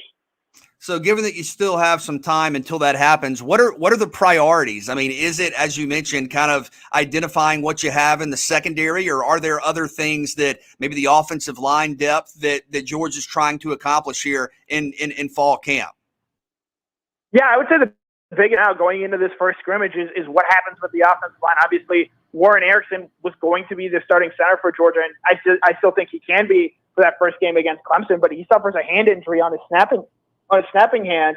And because of that, you know, you're going to have to move not just that center position around, but potentially the rest of your offensive line. It impacts, I think, Tate Ratledge quite a good bit, because you felt more comfortable playing Tate Ratledge potentially next to Warren Erickson, have some experience there at the center position. But you have to play Cedric Von Braun, who, again, a high upside guy, but hasn't made a start in his Georgia career at this point. Do you really want to put Cedric Von Braun and Tate Ratledge out there, their first career game against that Clemson defensive line? I don't know how comfortable Todd Monken and Kirby Smart are going to feel with that. So how the offensive line gets sorted out over sort of these next 10 days, I think is going to be a big story worth watching.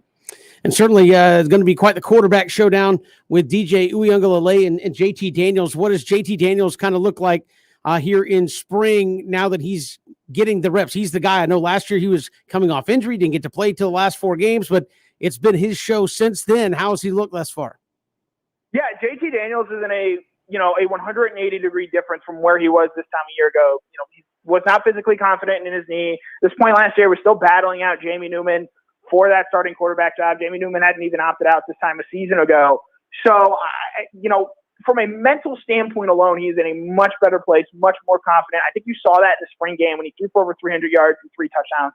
Looked every bit like a quarterback for a national championship contender should look like. And I think, having the summer to work with these guys, and, as terrible as the George Pickens injury is, for it to happen when it did, I think does give Georgia maybe a little bit of an added benefit, more so than it happening right now in the middle of camp, because they've been able to adjust all summer. They were able to bring in a guy like a Reed Gilbert. They were able to work in player-led 7-on-7 drills. And so because of all that extra time and preparation that JT Daniels has gotten, because we're not deciding of whether or not we're going to play a season because of COVID, I think that's helped him tremendously. And, not outplayed DJ Uiagalelei in that first game is because DJ Uiagalelei is a really capable quarterback. But I think Georgia feels as confident as they have been in their quarterback since Kirby Smart has taken over as the head coach of this program.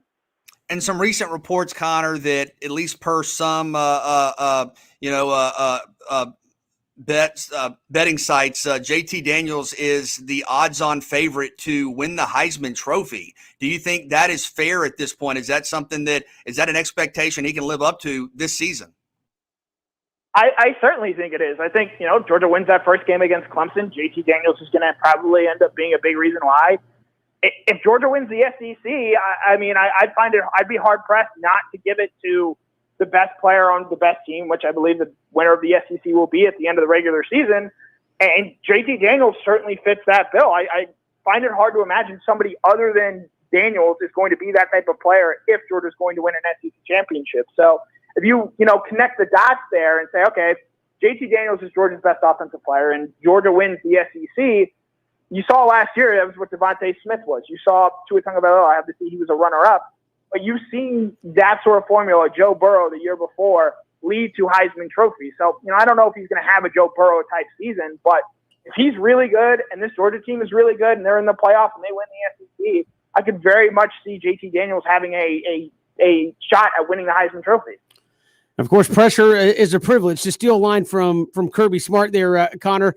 So much of the preseason talk is on, as you said just a minute ago, JT Daniels winning the Heisman, winning the SEC East, potentially winning the SEC, making to the playoffs. What do you think this Georgia team is carrying with them? Because I know the preseason expectation from the fans, because we hear it every year, is, we're going to win the SEC and play for a national championship. But it seems like this year that is kind of the outward expectation, that this is team good enough to make the 14 playoff and really contend for a chance to win it all again.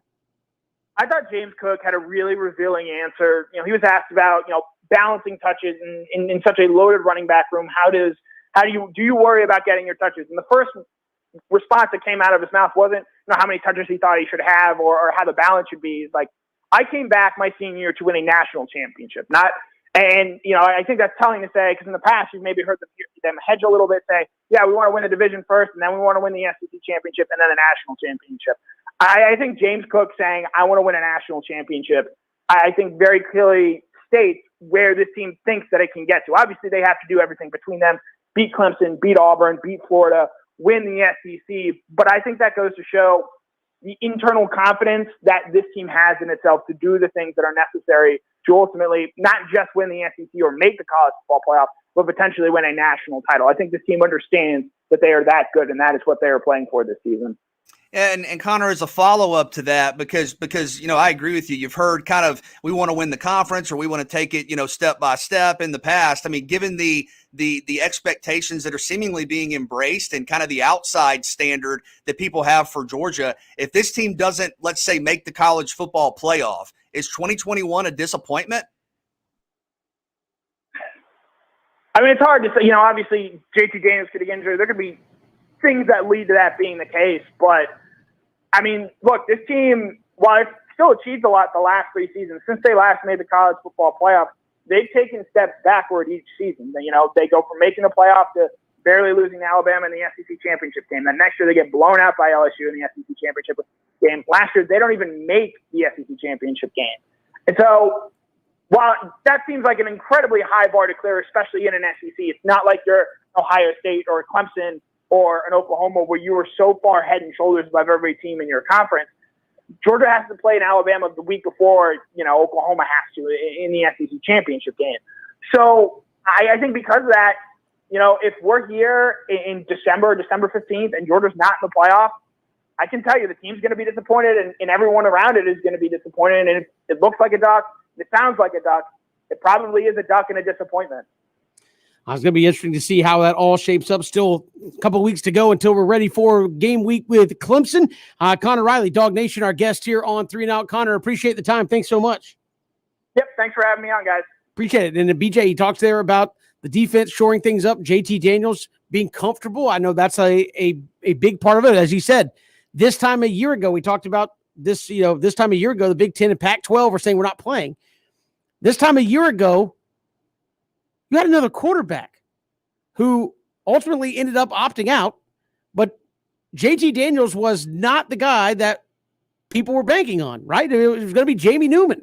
Jamie Newman's going to be the guy to come in here and lead the offense. We'll see if JT Daniels can get healthy and make a contribution. Then he opts out. And then you start looking around saying, well, who's it going to be? I mean, and it wasn't him because he was coming off injury. Now it's been his show. Since the end of last season, there's been no question who was going to be the quarterback week one, providing he was healthy, and he is. It's going to be JT Daniels. And he's saying there, looks 180 degrees different from his approach a season ago. Yeah, and the expectations are different. To your point, this is a team that is in a different position now in terms of expectations, in terms of not only team-wide expectations, but individual expectations. Talking about JT Daniels and the Heisman Trophy. I mean, and some sports books, again, having JT Daniels listed as the odds-on favorite. I think 5-1 odds, which is better than Spencer Rattler, Sam Howell, Bryce Young, DJ Uiagalelei.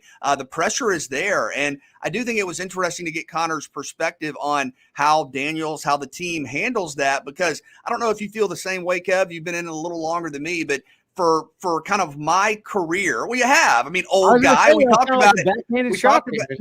No, it was a continuation from yesterday where you were embracing your experience. But what I'm saying is, for me, covering college football, this is the most kind of consensus hype / expectation that I can remember around Georgia. And what I mean by that is from the inside, from the outside, whether it's somebody that covers the Dogs, whether it's players on the team, whether it's people around the country. We've chatted with various analysts, Kevin, who have straight up said, I think Georgia's going to win the national championship. Or if not that, I think Matt Smith said this week, I think Georgia's going to win the SEC, beat Alabama. And expectations, yeah, Kirby's right. Pressure is a privilege, but you're going to have it right off the bat against Clemson. You're probably going to have it at the end of the year against Alabama. And to revisit a point I've made a couple of times on the show, I think you're going to have to beat one of those superpowers to get into the college football playoff. Yeah, that's ultimately the bridge they're going to have to cross at the end of the day if they want to get where they want to be. We've got more to come here on 3 and Out, all across the Southern Pigskin Radio Network.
Coming up in the final hour, we'll look at some of the win totals projected for college football via Caesars. They've got those out, some interesting ones out there as well. So we'll look at that. Also, put together an all Bobby Bowden team in honor of Bobby Bowden, just some of the great players that he's had over the years. We'll get to that coming up in the final hour of the program as we lead you up to Braves baseball, Braves and Reds.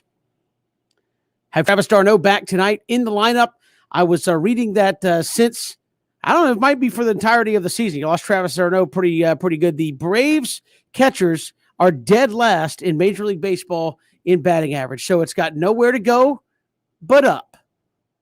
Yeah, and you've had some really tough moments. Well, I mean, you have, just in terms of not being able to produce offensively and some struggles defensively. And listen, catcher's a tough spot. I mean, you talk about positions in baseball where guys are really difficult to replace. I think catcher's right there at the top of the list, because not only do you get 4 at bats a game like everybody else, generally, you are playing a vital role in how a game is pitched with the calls. You are maybe the most important person defensively, because every time you drop a ball or, there's a pass ball, a runner's advancing. So everything you do, if you're a catcher, influences the game. But yeah, excited to see Travis d'Arnaud back. I mean, he was exceptional for Atlanta last year. It was a big reason for the team's success. Has had postseason experience, has played in big games. You think about his career with the Mets, you think about his career with the Rays, so knows what it takes to, be in a division race, to win a title, to get into the postseason. And I think to have him with the young pitchers especially, right? I mean, you think about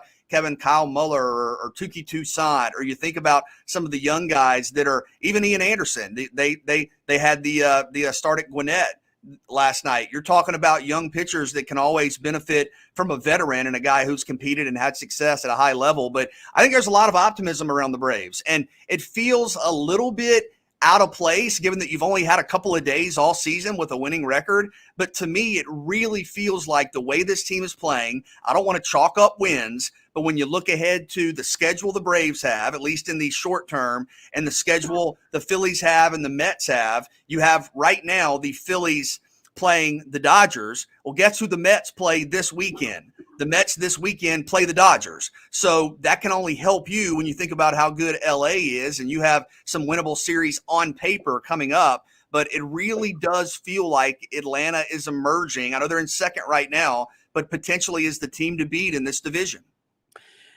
It sounds weird to say that. You don't want to get ahead of yourselves, but I mean, that is exactly what it feels like. I mean, you've added. Soler has played well. Jock Peterson, not in the lineup tonight, has played well. Adam Duvall seemingly has a big hit every single night. You're getting Travis d'Arnaud back, which will improve your overall catching night in and night out. BJ, there's a lot of signs pointing it in the right direction, not only to the fact that they are playing better wins-loss wise the last couple of weeks, but you can see signs in their lineup that they are collectively getting better. AJ Minter back. Has pitched a little better since he got sent down. We'll see how he does in the big leagues. And again, you got Ynoa potentially coming back soon, Ian Anderson coming back soon. You're getting a lot of pieces back that should, I know that's a hard word in sports, should send you back in the right direction. Yeah, I think should's a little better than could when you think about the word. So yeah, I mean, I like the momentum the team has. Need to win these games. I mean, we can look at everybody else's schedule, right, and say, oh, the Mets play this team, and the Mets have a doubleheader today. But you're talking about, who the Phillies are playing. Well, if you don't win, not much of that matters. So got to take care of business against the Reds tonight. Yeah, we've got more to come here on 3 and Out. We'll look at some of the win totals projected out there by Caesars Sportsbook for college football when we return. Final hour right around the corner. It's 3 and Out on the Southern Pigskin Radio Network.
Welcome back. Final hour, 3 and out on this Wednesday. Kevin and BJ, we'll get to the all Bobby Bowden team. Looking back on some of the players that Bobby Bowden has coached during his time and just the list of great players and putting together an all Bowden team. We'll do that in just a little bit. We'll also, if you missed it earlier, hear from Jared Binko, Georgia Southern Athletic Director. Certainly no time has been more interesting for an athletic director than probably the last 18 months.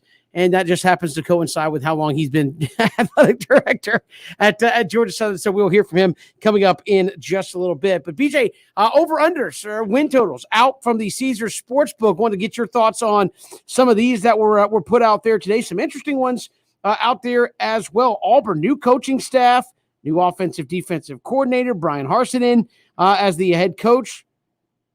Caesars has him at 7 wins. 7. Playing in the West, playing Penn State. How you feeling about that? All right. Am I allowed to, what's it called when you take the actual number? Am I allowed to push here, or is it just? I guess it would be a push, yeah. All right. Because what's so difficult about this is, and I mean, Kevin, you're going to laugh, but it's so hard because the number they pick is right there, and I understand that's kind of the whole idea, but it's really difficult to go over or under some of these because it's just right there. I mean, honestly, Kevin, my gut, I don't know if you disagree, would be push. When I look at Auburn, I think you're looking at, for me, probably 7 and 5. You have some uncertainties with the new coaching staff, at least with the head coach coming into the SEC without experience in this league. You think about Bo Nix. Is he going to take a step forward? Now, you love Tank Bigsby. You love the defense. You think about Jacoby McClain and Smoke Monday and some of the playmakers on that defense. I know that's kind of a boring answer right here for the first one, but my gut tells me go push, go 7 and 5. I mean, you better be on it pretty good. I mean, think about it. You got it just from the jump. You got Georgia, Alabama, LSU, Texas A&M. That's 4 teams right there that you're probably not better than. Just unless you surprise, that's 4. Then you have Penn State on the road. Well, there's your 5 losses to get you to 7 wins. You can't have another slip up. I'm going to take the under there with Auburn and go slightly under that 7-win mark. Mississippi State at 6. I think I'll go under. I think they will beat somebody that they shouldn't. Now, granted, that could be anybody in the SEC West, but I think there's still a matchup, kind of like Georgia Tech at times, even maybe when they weren't at their best under Paul Johnson. I know he had some championship teams, but even if they weren't competing for a championship, it's just a tough matchup. And I think Mississippi State will have 1 or 2 of those games where you look around and go, wow, we cannot stop them. But I also think there may be a game or two where if the passing game's not working, perhaps they lose a game where they feel like they're the better team. Not a team you want to play. Coach Leach obviously has had a lot of success, but for me, I think, Kevin, I would go under. All right, Arkansas at 5.5. No. You're not getting out of these. I'm going to get you on the record too. I will, man. I'll go under because, I mean, I think they push bowl eligibility, but I don't know if they quite get there. I'll go under. Arkansas at 5.5. So we can't push on this one. You got to make a call. Yeah, that's tough because I was going to go. I mean, I want to go push with the 5.5, but no, I'll go under. I think 5 and 7. I think this program exceeded expectations a year ago. I think it's a better roster than people realize at first glance. You have really good wide receivers. You have great safeties, linebackers. I mean, you have some all-conference caliber guys, Bumper Poole, Jalen Catalon, Grant Morgan. We mentioned Treylon Burks. You have some questions at quarterback, though. You have to replace Felipe Franks, and then that schedule is just brutal. So I think probably 5 and 7 for me feels about right. This is obviously they're meant to be tough. I'm going to go under just because they play in the West. And could they upset somebody? Yes. Who is it? I don't know. I mean, they beat LSU right out the gate last year, but I don't know if that's repeatable. I know that was Mississippi State. Again, they played Georgia tough. They won some games. I don't know if that's just going to happen again in 2021. Give me under with Arkansas. South Carolina, 3.5. This is Shane Beamer taking over program for Will Muschamp. 3.5 wins. I feel comfortable going over. Now, I say this understanding schedule is just brutal. I mean, South Carolina plays they play A&M every year from the West as their common opponent. Then you have Clemson every year, and you play Florida and Georgia every year. So good luck with that.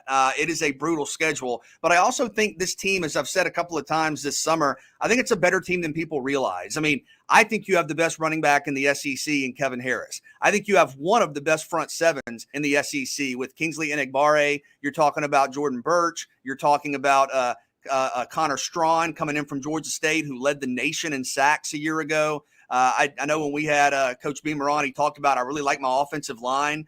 So I'm not saying they go 7-5, but I feel pretty confident with over. They feel like a team that'll win more than 3 games. May not be much more than 3 games, but they feel like a team that'll win more than 3 games. I agree with that run game. They should go over that as well. Florida at 9.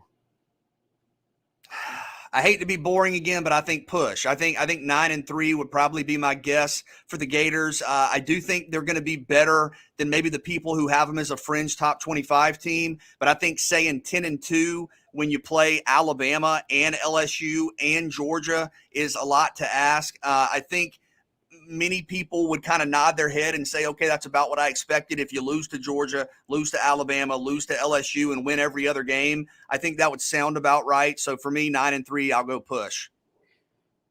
I hate pushing because it's just non-committal. But I'm going to say they go, boy, that's such a leap to say 10-2 or 8-4. That's like just such a wide swath, so to speak. I'm going to go under. I'll go under 9 for Florida here, which would be largely disappointing if it happens. Georgia, 10.5. Wow.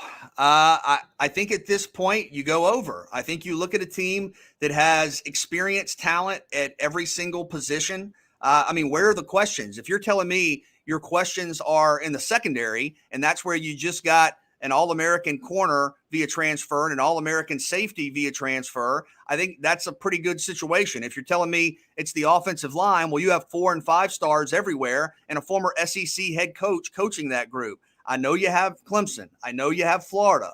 Auburn could be tough, but I think it's time to embrace these expectations. I'm going to say over. All right, I'm going to do 2 at the same time here. I will say no. You're not skipping Georgia. I keep wanting to skip. Talking 11-1, I'll go over. That makes me nervous being committal to Georgia like that, but we shall see. Now, I'll give you 2 in a row. Bama and Clemson, both 11.5, which basically means either you think they're going undefeated or they're only going to lose one, or probably only going to lose 1 game. So do they lose or not lose is basically the argument for both of those teams. And the problem I'm having here is that I'm trying to keep track of my over-unders, and at some point somebody has to lose. I mean, kind of, if I go over for Georgia and over for right Clemson, now, I'll say this. Right now, through the teams we have picked, you are at 2 push, 2 over, and 2 under. So you're playing it right down the middle. Yeah, and this is where it gets tough. Man, I said this last week. I feel more confident in a Georgia win over Clemson than I did a month ago. And I don't know if that's just because we're getting closer to the game and, I'm more prominently kind of aware just because of who we talk about every day, what's going on with Georgia, a lot of positive reviews. I know the Erickson injury, but I still feel like Clemson is the slight favorite, whereas maybe a month ago I felt like they were a, fairly notable favorite. And I don't think anyone else can beat them. So for Clemson, I will say over. And I get that first game is brutal, but if you win that one, I mean, nobody else, it's just not happening. Alabama, I kind of feel the same way. And at some point, you look around and you wonder, is this ever going to come back to reality? I mean, might they have a 10-2, heaven forbid, a 10-2 season or a 9-3 season? Fire Nick Saban. But right. But I mean, I look at all the games individually. I like Texas A&M. I like LSU. I understand it's the Iron Bowl. I like Florida, but I think Alabama's clearly better on paper than all of those teams. So I will say over for Alabama, over for both. Okay. I feel this is odd. I will say, because this is where you can contradict. If you say over for Clemson, that means you're already putting Georgia on slippery turf with the over prediction there. Like that's where you're at. I will say over for Clemson. I will go under for Bama. I think they will lose 1. BJ, Look, how many people we said if Hold this up, year, if you're going to get them, this is it. Okay, call it. If they're losing one, I mean, if we're making predictions that are going to be terrible, who are they losing to? Come on, KT. Who are they losing to?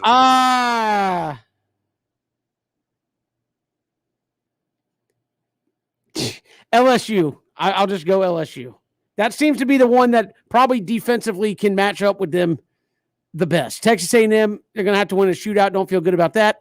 I mean, the Iron Bowl, you never know. I mean, depends on how fired up everybody is that night. You never know what happens there, but I will say LSU. All right, a couple more. Then we got to get to Jared Binko. Georgia Tech at 5 straight up.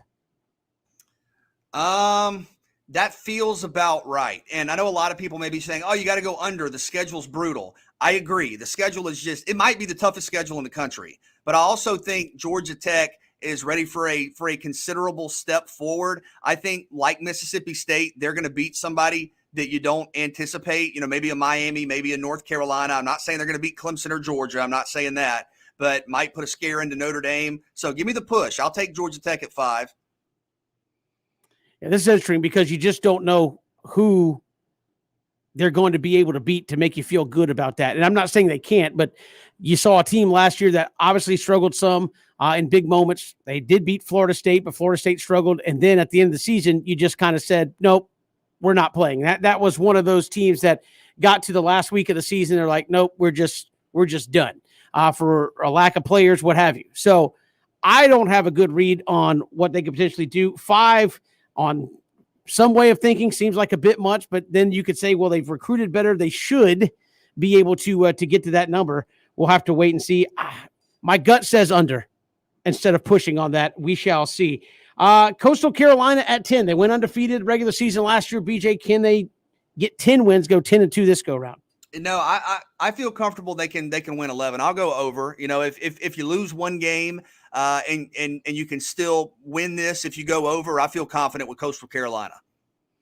All right, and then finally, Georgia Southern. We'll hear from Jared Binko, AD at Georgia Southern, just a little bit. A lot of folks picking them down in the Sun Belt East. 4.5 Vegas on the over/under for wins. What say you, BJ? Oh, I think over.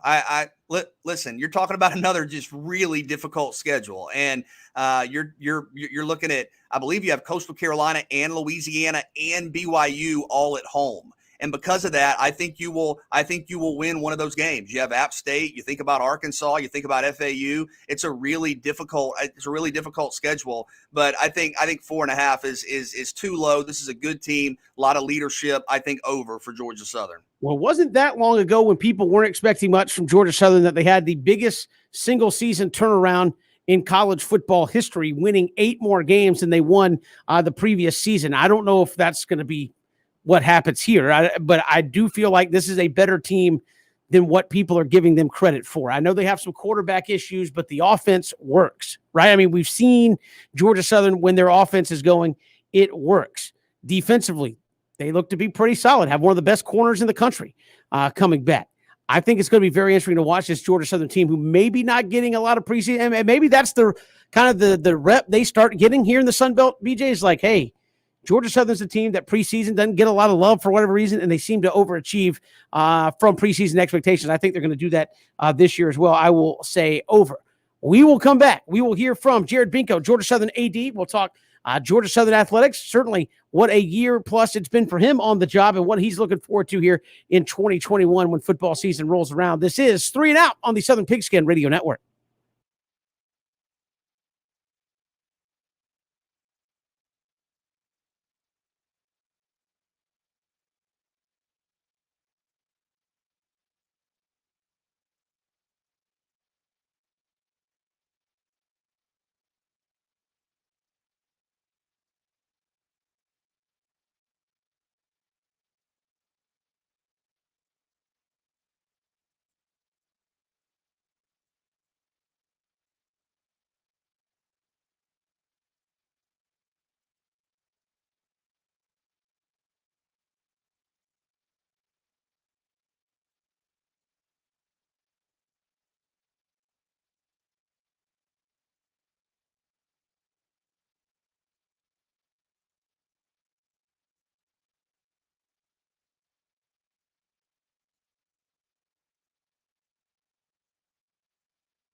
Pigskin Radio Network, Kevin, BJ, and Ben. Glad you are with us here on the show. And, of course, college football coming up right around the corner. Georgia Southern, I just had the baptisms in beautiful Eagle Creek earlier this week, and we're joined by the athletic director at Georgia Southern, Jared Binko, here on 3 and Out. Jared, welcome. How are you?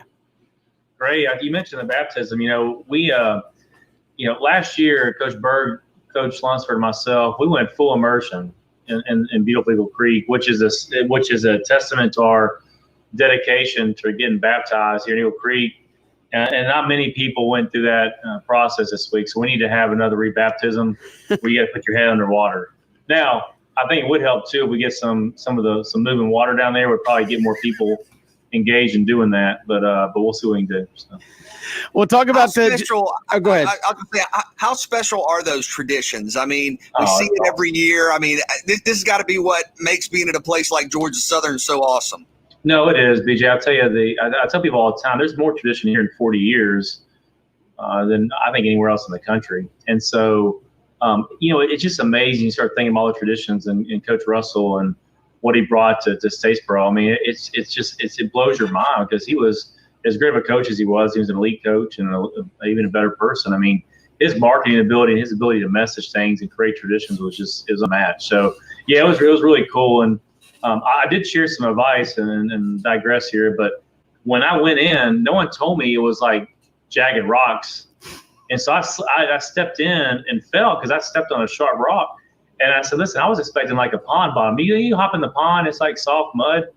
And I stepped right on a big old rock. So I said, listen, guys, be careful when you walk in because you want to fall down like I did. So. I mean, Jared, man, they're trying to get you used to that. You got to get Statesboro feet. That's what it really is. Your feet too soft. But no, you talk about you talk about all the traditions in Statesboro. I mean, how much is that really engulf you in that entire community? Because most of the time you think you know, right? But then you get on campus and you like, dude, I'm still learning about these traditions, even though I've been here, some years now. What is it about that? Not just Georgia Southern, that Statesboro community that really care about the Eagles, but they care about keeping those traditions alive. Yeah, that's a great point, Ben. I mean, listen, football and really all college sports, it's based from a affinity standpoint on people's passion, right? And that's there's a ton of great things about college sports and college football in this case. But you're right. I mean, people are passionate about it, which is a great thing. And I shared before, one of the big reasons why I came here and moved my family with young kids is because this place is passionate. And I tell you, been a year and a half in, the fans here are as passionate or more passionate than the SEC schools I've been at. And people say, well, that's just you're placating to your fan base. No, I mean, listen, you're talking about these, Eagle Creek. We had people show up to watch it, the baptism. So, I mean, it's hard to find. And this place is so special. And so, when you get here, traditions are important, and you want to immerse yourself in them. But, I mean, who wouldn't want to be baptized in Eagle Creek? In fact, I mean, y'all work out your schedules next year. We'll have a cookout, and all three of y'all are welcome. We'll baptize y'all in Eagle Creek. Hey, there we go. Listen, Ben, you're a big guy. I don't know if we can get you all the way underwater. We'll have to work on that. But Kevin and BJ, y'all are easy. We can dunk y'all easy. I could be the first cup baptism. You get a nice little jug. I'll do the baptism challenge. How about that? We'll just get we'll start a new challenge now. No, we're not sprinkling. We're going full immersion. Yeah, you got some O linemen that got all the way down in there. Come on, we can get Ben down in there for sure. Right, we'll try. But you mentioned you've been on the job a year and a half. It's obviously been anything but typical. Are you expecting a more typical kind of go to it, starting with football here in about 3 weeks, kind of a more normal operating procedure? Is 2021 the rest of it still going to be kind of play it by year and adjust accordingly? Kevin, that's a great question. I don't know what normal is or atypical is anymore, but no, I think so. I mean, there's several things. I think the end game experience this year is going to be more typical. There's a lot of similarities, fortunately, unfortunately, with this year leading up with COVID testings and all the regulations relative to keeping our student athletes safe that are similar to last year. The good news is as we continue to vaccinate and continue to educate our student athletes on the benefits of that, it's good in that we were able to kind of leave some things behind that we didn't have to do last year. But yes, I think it's really how you look at it. I think the end game experience, though, for our fans and those coming to Paulson Stadium is going to be very similar to years past, and I hope better because this year, as I mentioned before, last year was so heavy on safety and precaution, which are always going to be at the forefront. But this year, marketing-wise, in-game, experience-wise, we're going to add some new wrinkles, which we think are going to improve the experience in Paulson. Wanted to ask you about the opportunity that this football schedule presents. You think about some of the biggest brands in the country, BYU coming to Statesboro, Coastal Carolina coming to Statesboro, FAU, Arkansas. Talk about these opportunities to really continue to elevate the profile of the program. Oh, absolutely. I mean, listen, I'm not the best historian as I continue to go back, but I've had several people tell me this is the best schedule we've ever had, at Paulson Stadium. And, it doesn't take, and it's hard. Y'all know, guys, like you look at a schedule and say, all right, well, I'm going to circle this game and this game and this game. Well, yeah, I mean, we have two schools in the Sun Belt that are top 25, so you're automatically kind of gravitating towards those games. BYU, because they're such a national brand, there's a ton of people, and I think the weekend before Thanksgiving, a ton of people are coming to Statesboro. So, yeah, I mean, our schedule is going to be as good as we've ever had before. And so, listen, if this is a place where we don't settle for mediocrity. And so, if you want to be the best, you got to beat the best. And that's an old saying, but I really subscribe to it because from a scheduling standpoint, the Sun Belt is getting better and better. It happens to be we have arguably the toughest opponents at home this year. Then you throw in a BYU. And so the way I look at it is we're going to find out pretty early how we stack up, particularly when you look at, road week, we're on the road weeks 2 and 3. You come back home to Louisiana. So in some ways, I mean, this is like the SEC is baptism by fire. You don't get a lot of off weeks. But I also think that's good because, hopefully you get better through adversity and better through playing better teams because, if the conference isn't strong, you can go into the league and really not know how good you are. I mean, Jared, even sticking with it, I mean, the Sun Belt, I mean, it's about as good as it gets when you think about just top to bottom. Most conferences are very, very top heavy. And then you're trying to say, okay, how good are the teams at the bottom? And there ain't a lot of bottom feeders in the Sun Belt. You talking about adding BYU, Coastal Carolina, what they did, Louisiana, App State. Just talk about how good this division gets year by year, and y'all are becoming that conference that these you talking about these SEC schools. They stand as far away from the Sun Belt as possible these days. Yeah, it's funny. People always act like scheduling's easy, and scheduling in general is tough, especially the realignment piece and whatnot. But people don't want to play us; they want to play the best teams in the conference, and so it's kind of like being back to high school. Y'all didn't experience this. You ask people out to homecoming or prom, you get a bunch of no's, and that's how I feel like from a scheduling standpoint. Ben, you were probably you probably had your choice of people to go to prom and homecoming with, but Kevin and BJ and I were probably in the same group where we had to ask 10, 11 times. Listen, Jared, I appreciate the kind words. I'm gonna just go ahead and put myself out there. I was in ROTC for 4 years. Yeah. And it was a young lady. I'm not going to mention her name now, but, she saved me because, this notion of, he plays football. Oh, he does this, he does that. I kind of hit her with the hello. She's like, hello. It's this thing called phone. I'm like, yeah. People ask somebody, and how you on the phone like this? And she said, yeah. And I really didn't know what to say. All right, I'll call you back. I really didn't know what to say. Around with her 2 years, so look how far you come. I didn't have to and you're on radio, so look how far you come. That's right. Man, I played football for a reason, Jeremy. And I had a face for football. That's why I had a helmet on. And now I do radio. So thanks a lot, Jeremy. No, but going back to the original question, but no, the Summit last year we led the FBS in most non-conference wins. And I'll tell you the thing, if you look at it from the A5, like the Power 5, Group of 5, and Group of 5 standpoint, we had the most wins again against non-conference, but also we had 2 teams. The only Group of 5 conference had 2 teams in the top 25. And so what you're seeing is the profile, and that's why ESPN, we just announced, I don't know if y'all saw from Media Days, announced a new deal with us. I mean, ESPN continues to extend their partnership with us. We actually had a 50% growth in broadcast. So what you're seeing is we're on the cusp of really, really growing our brand as a Sun Belt conference, especially in football. And so there's not a lot of easy teams anymore. And I don't mean that in a bad way, just the competition week in, week out. I have fans come to me and say, well, October is one of the easier months. I'm like, well, tell me what's easy. There's not any wins anymore. Like, you might be able to look at some days in the past of this team or this team, you have a good chance with anybody can beat anybody, and that's just the strength of the league now. Jared Binko joining us here on 3 and Out, Georgia Southern Athletic Director. And you mentioned there the media deals, conference realignment. How has ESPN Plus really affected the growth of the conference, and how does that also affect what you guys are able to do schedule-wise and things of that nature as this college landscape keeps changing and obviously growing both in teams and media scope? Yeah, well, we all know obviously the eyeballs on broadcast mean a lot. And so, listen, I mean, you look at it, I'll give you a great example. Louisiana had a heck of a season last year. They're on midweek 4 times this year.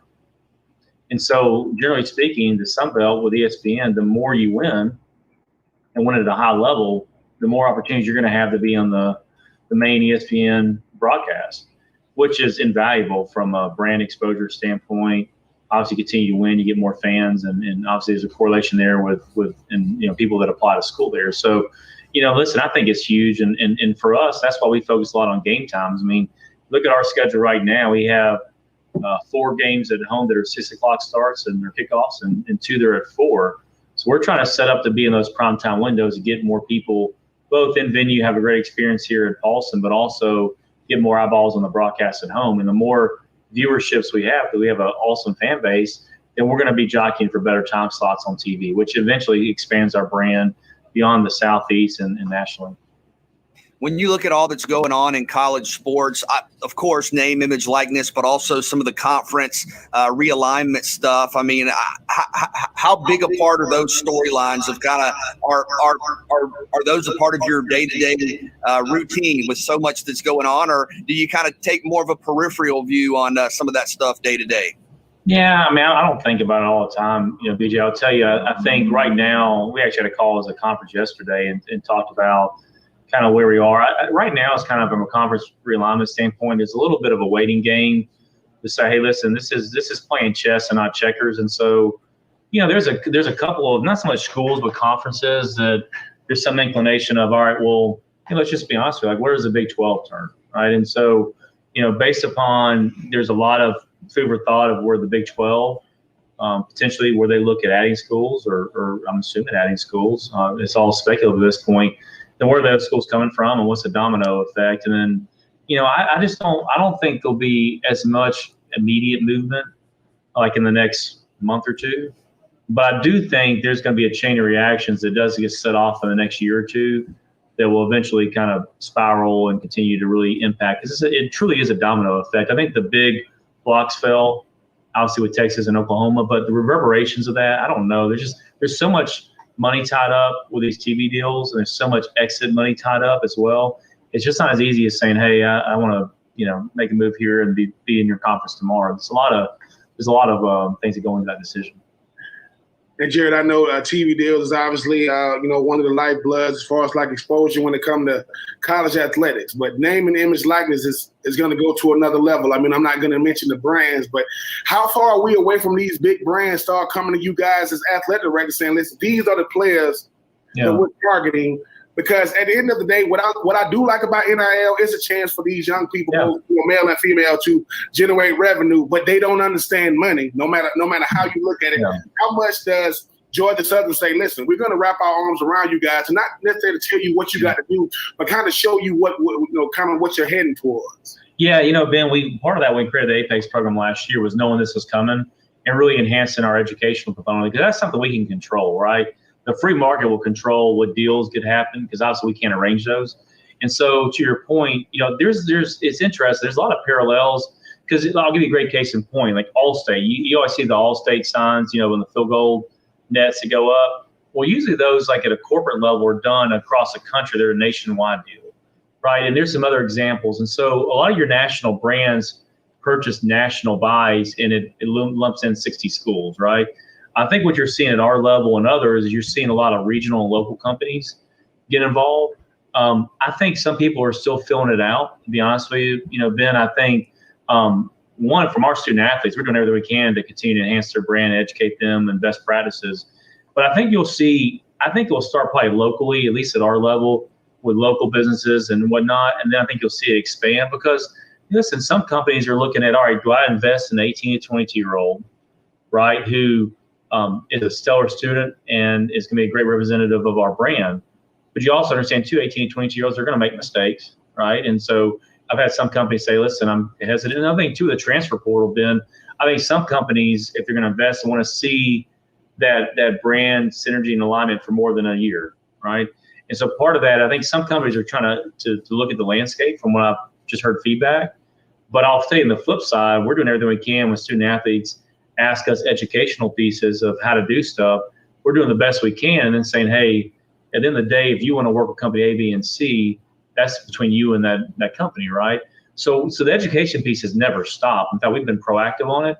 It's just the free market piece. It's just hard to know, Ben, because I think the national companies will stay national and then probably focus on the top 15, 20 schools, top 15, 20 guys in the draft, that type of stuff. And I think the regional piece will really come into play for us. That's just what I'm seeing as of today in August. So. Jared Binko, our guest here on 3 and Out. Jared, really appreciate the time. You got 3 weeks to work on your tailgate game to get ready for Gardner-Webb. I know you're excited about that as well as getting some football going. Yeah, listen, I don't know if I have a chance really to do a whole lot of tailgating more, so I'll get to take advantage of the food offerings and whatnot. But I'm excited. Listen, I haven't seen a full Paulson Stadium in a full parking lot, so rest assured it's wearing the expandable waist pants and making sure I fast in the morning. So anyway. Hey, we appreciate the time. Thank you so much. I know you're looking forward to a great season upcoming. And again, we appreciate it. Thanks much. Thanks, guys. Hell Southern, GATA.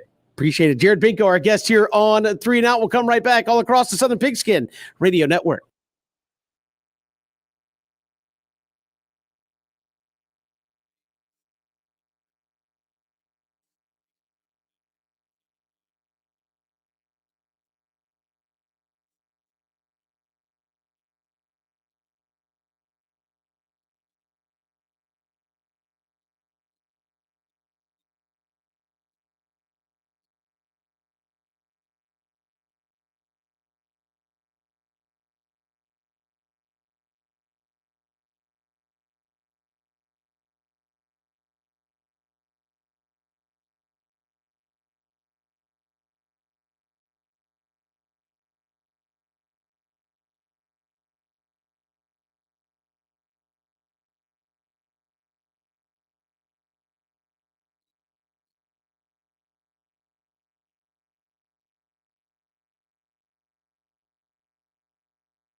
Good to have you along here on this Wednesday. Good to chat with Jared Binko.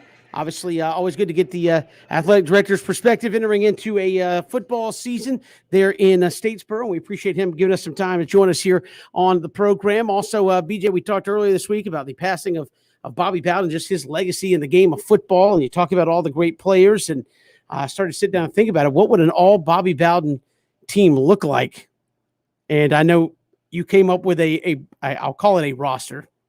A starting lineup, if you will, of an all Bobby Bowden team. And I don't know if the defense is getting scored on even in today's college football.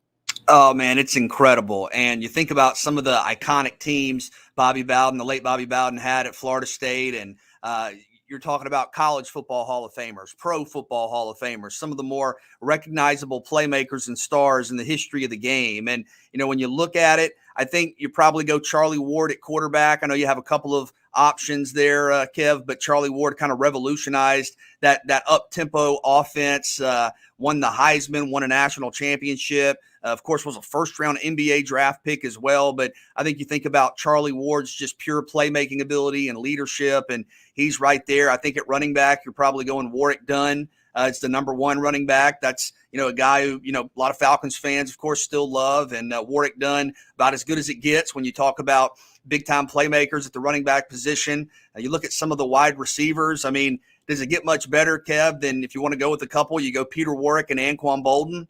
I mean, I don't know how you do better than that. Peter Warrick, one of the most explosive, dynamic receivers we've ever seen. Anquan Bolden, you know, one of the top receivers of this era in the National Football League. You have guys like Walter Jones, NFL Hall of Famer, along the offensive line. But defensively, I mean, we were talking about it in the show meeting. I don't know kind of what you're doing if you're going up against this group. And some of these guys played together, Kev. But you go back to, you know, the late 90s, and you think about when Florida State was just dominating along the defensive line. You had Peter Boulware and Renard Wilson at defensive end. Those guys among the best defensive ends to ever do it. You think about Corey Simon along the defensive line, Ron Simmons, named from the 70s, early in Bobby Bowden's tenure into the early 80s, and he went on to have success as a professional wrestler. But Ron Simmons, College Football Hall of Famer. And give me your quick thoughts on these couple of linebackers, Kev. How about Derek Brooks and Marvin Jones together? I mean, you're going sideline to sideline. That's for sure. I mean, I guess the only way to beat them is, I would say, straight up the gut, but I don't even know. I mean, like, you're talking about a pair of fast linebackers that can work you sideline to sideline. And again, that's just in the run game. And then you talk about their ability to drop back in coverage with the four guys. I mean, you literally probably wouldn't have to drop linebackers in coverage with this defense. You just blitz and you're done. I mean, because you have four all-timers back there in the secondary. It's I don't know what you would do. Yeah, we hadn't even gotten to the secondary yet, and Florida State historically is probably DBU. And, of course, all those guys, the vast majority of those guys playing for Bobby Bowden. I mean, you talk about the linebackers. I don't know that there have been better cornerbacks than these two guys. Of course, you go Deion Sanders is one of the corners, but Terrell Buckley, T-Buck, one of the other corners. I believe he won the Thorpe Award in the early 90s twice, not once but twice. So two of the top maybe 4 or 5 corners in the history of college football with Deion Sanders and Terrell Buckley. At safety, we were talking about the punt Ruski with West Durham, I think, yesterday, where Florida State ran a fake punt with like a minute left from their own 20-yard line in a tie game against Clemson. It was Leroy Butler who took it to the house, and I believe he's a Pro Football Hall of Famer from his time with Green Bay. And then we've had Devin Bush on the show. I think he would be in the secondary. Devin Bush played for the Falcons, one of the all-time great Knowles. His son, of course, a star at Michigan in the National Football League now. So, yeah, I mean, you talk about a secondary with Deion Sanders, Terrell Buckley, Leroy Butler, and Devin Bush. No. I mean, you're not getting any yards running. We know that, but you're most definitely not getting any yards passing. So, I mean, didn't Steve Spurrier punt on third down one time? I mean, I think that's what you do here. You just line up and punt. Either that or you just bubble screen, and hope you get something at the end of the day. But yeah, that would be a difficult team to move the football against. And again, just speaks to the legacy. You talk about just the offense. You think about the fast break and the offense and all that, but people forget just how good those defenses were at Florida State. I mean, forget about the fact that you had, wide receivers all over the place, but defensively they were such a tough out that you weren't scoring a whole lot on on a lot of those Bobby Bowden's defenses. And again, you start putting the best of the best out there, and it's lockdown city pretty much everywhere. And I believe two of those guys, when you look at these defenders, of course, first and foremost, you're going to think about Deion Sanders and probably Derek Brooks. And I'll double check this during the break, but I believe both Ron Simmons and Marvin Jones finished in the top 10 in Heisman Trophy voting their last years at Florida State. And keep in mind, that's a defensive tackle and a linebacker. And you're talking about eras where that did not happen. I mean, I know you've had, of course, Charles Woodson and then Ndamukong Suh and Manti Te'o and some others get some Heisman Trophy attention. You're talking about Ron Simmons, early in Bobby Bowden's tenure, finishing in the top 10 as a defensive tackle, and Marvin Jones in the early 90s finishing in the top 10 as a linebacker. So, yes. And Charlie Ward, I mean, to me, he's probably the one player that I think about when I think about those Florida State dynasty teams. Just one of my favorite college football players of all time. But, yes, obviously – you're talking about absolute legends of the game who played for the legend himself, Bobby Bowden. Absolutely. So we'll just have a little fun with that here on a Wednesday afternoon. We'll come back. Speaking of fun, Braves are having a lot of fun. They're going to try to take the first two here against the Cincinnati Reds, possibly being a tie for first place if they can have a little success tonight, a little help with the Phillies losing. We'll talk about that and more when we return. It's 3 and Out on the Southern Pigskin Radio Network.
Great to be here with you on this Wednesday. Kevin Thomas, BJ Bennett, glad you're with us. Braves and Reds tonight. Tukey gets the start against Wade Miley and the Braves. Got to be licking their chops here. BJ really playing well and a chance to be looking at. If you're tied, I guess you can still say, hey, you're still first place, right? I mean, you're still there. A chance to do that if they get a little Phillies stumbling tonight. And I think you'll have Tukey give you a good start. Remember, the first couple of times we saw him this summer looked really sharp. Was really commanding location, was not walking batters, and then had a tough outing against the Brewers. But I think he's got really good stuff. The key is not walking batters, and we can say that for a lot of guys. Drew Smiley, if you can limit kind of the free passes when you do give up a single or a double or even a home run, you can manage that. And I think if Tukey can give you a solid outing tonight, this offense is going to score. Now that you look at the lineup with the new additions and Travis d'Arnaud back in there, you're going to score runs. I mean, I think it's fair to expect, 4 or 5 plus runs when you look at this group. I mean, what Solaire's done, what Duvall's done.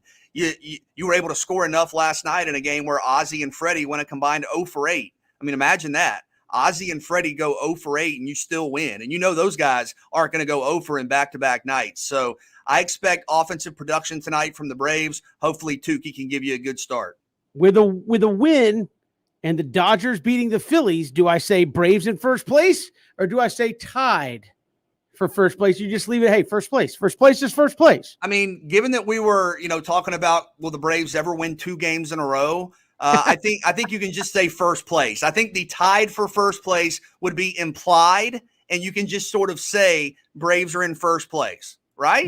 Your first place, Atlanta Braves, if they can get it done, and the Phillies again starting a series off with the Dodgers in Philadelphia. So feels weird to say you're rooting for the Dodgers tonight, but well, that's what you got to do, right? Root for the Dodgers the next couple of days. It's not rooting for the Dodgers. It's rooting against the Phillies. You got to get the phraseology right. You're rooting against the Phillies and the Mets and whoever they're playing. Well, I mean, it just is what it is. But most important thing, get the dub tonight against the Reds. Yeah, you become a fan for 1 or 2 nights and then move on. But yeah, Tukey Toussaint, a chance to move the Braves into a tie for first place if he can get it done. Travis d'Arnaud back tonight, BJ, quickly. Do you expect some dramatics from him in his first start or just ease back into it? Well, I called the Adam Duvall home run and I was a game off. He got one in game 2. I think Travis gets a hit tonight. Yes.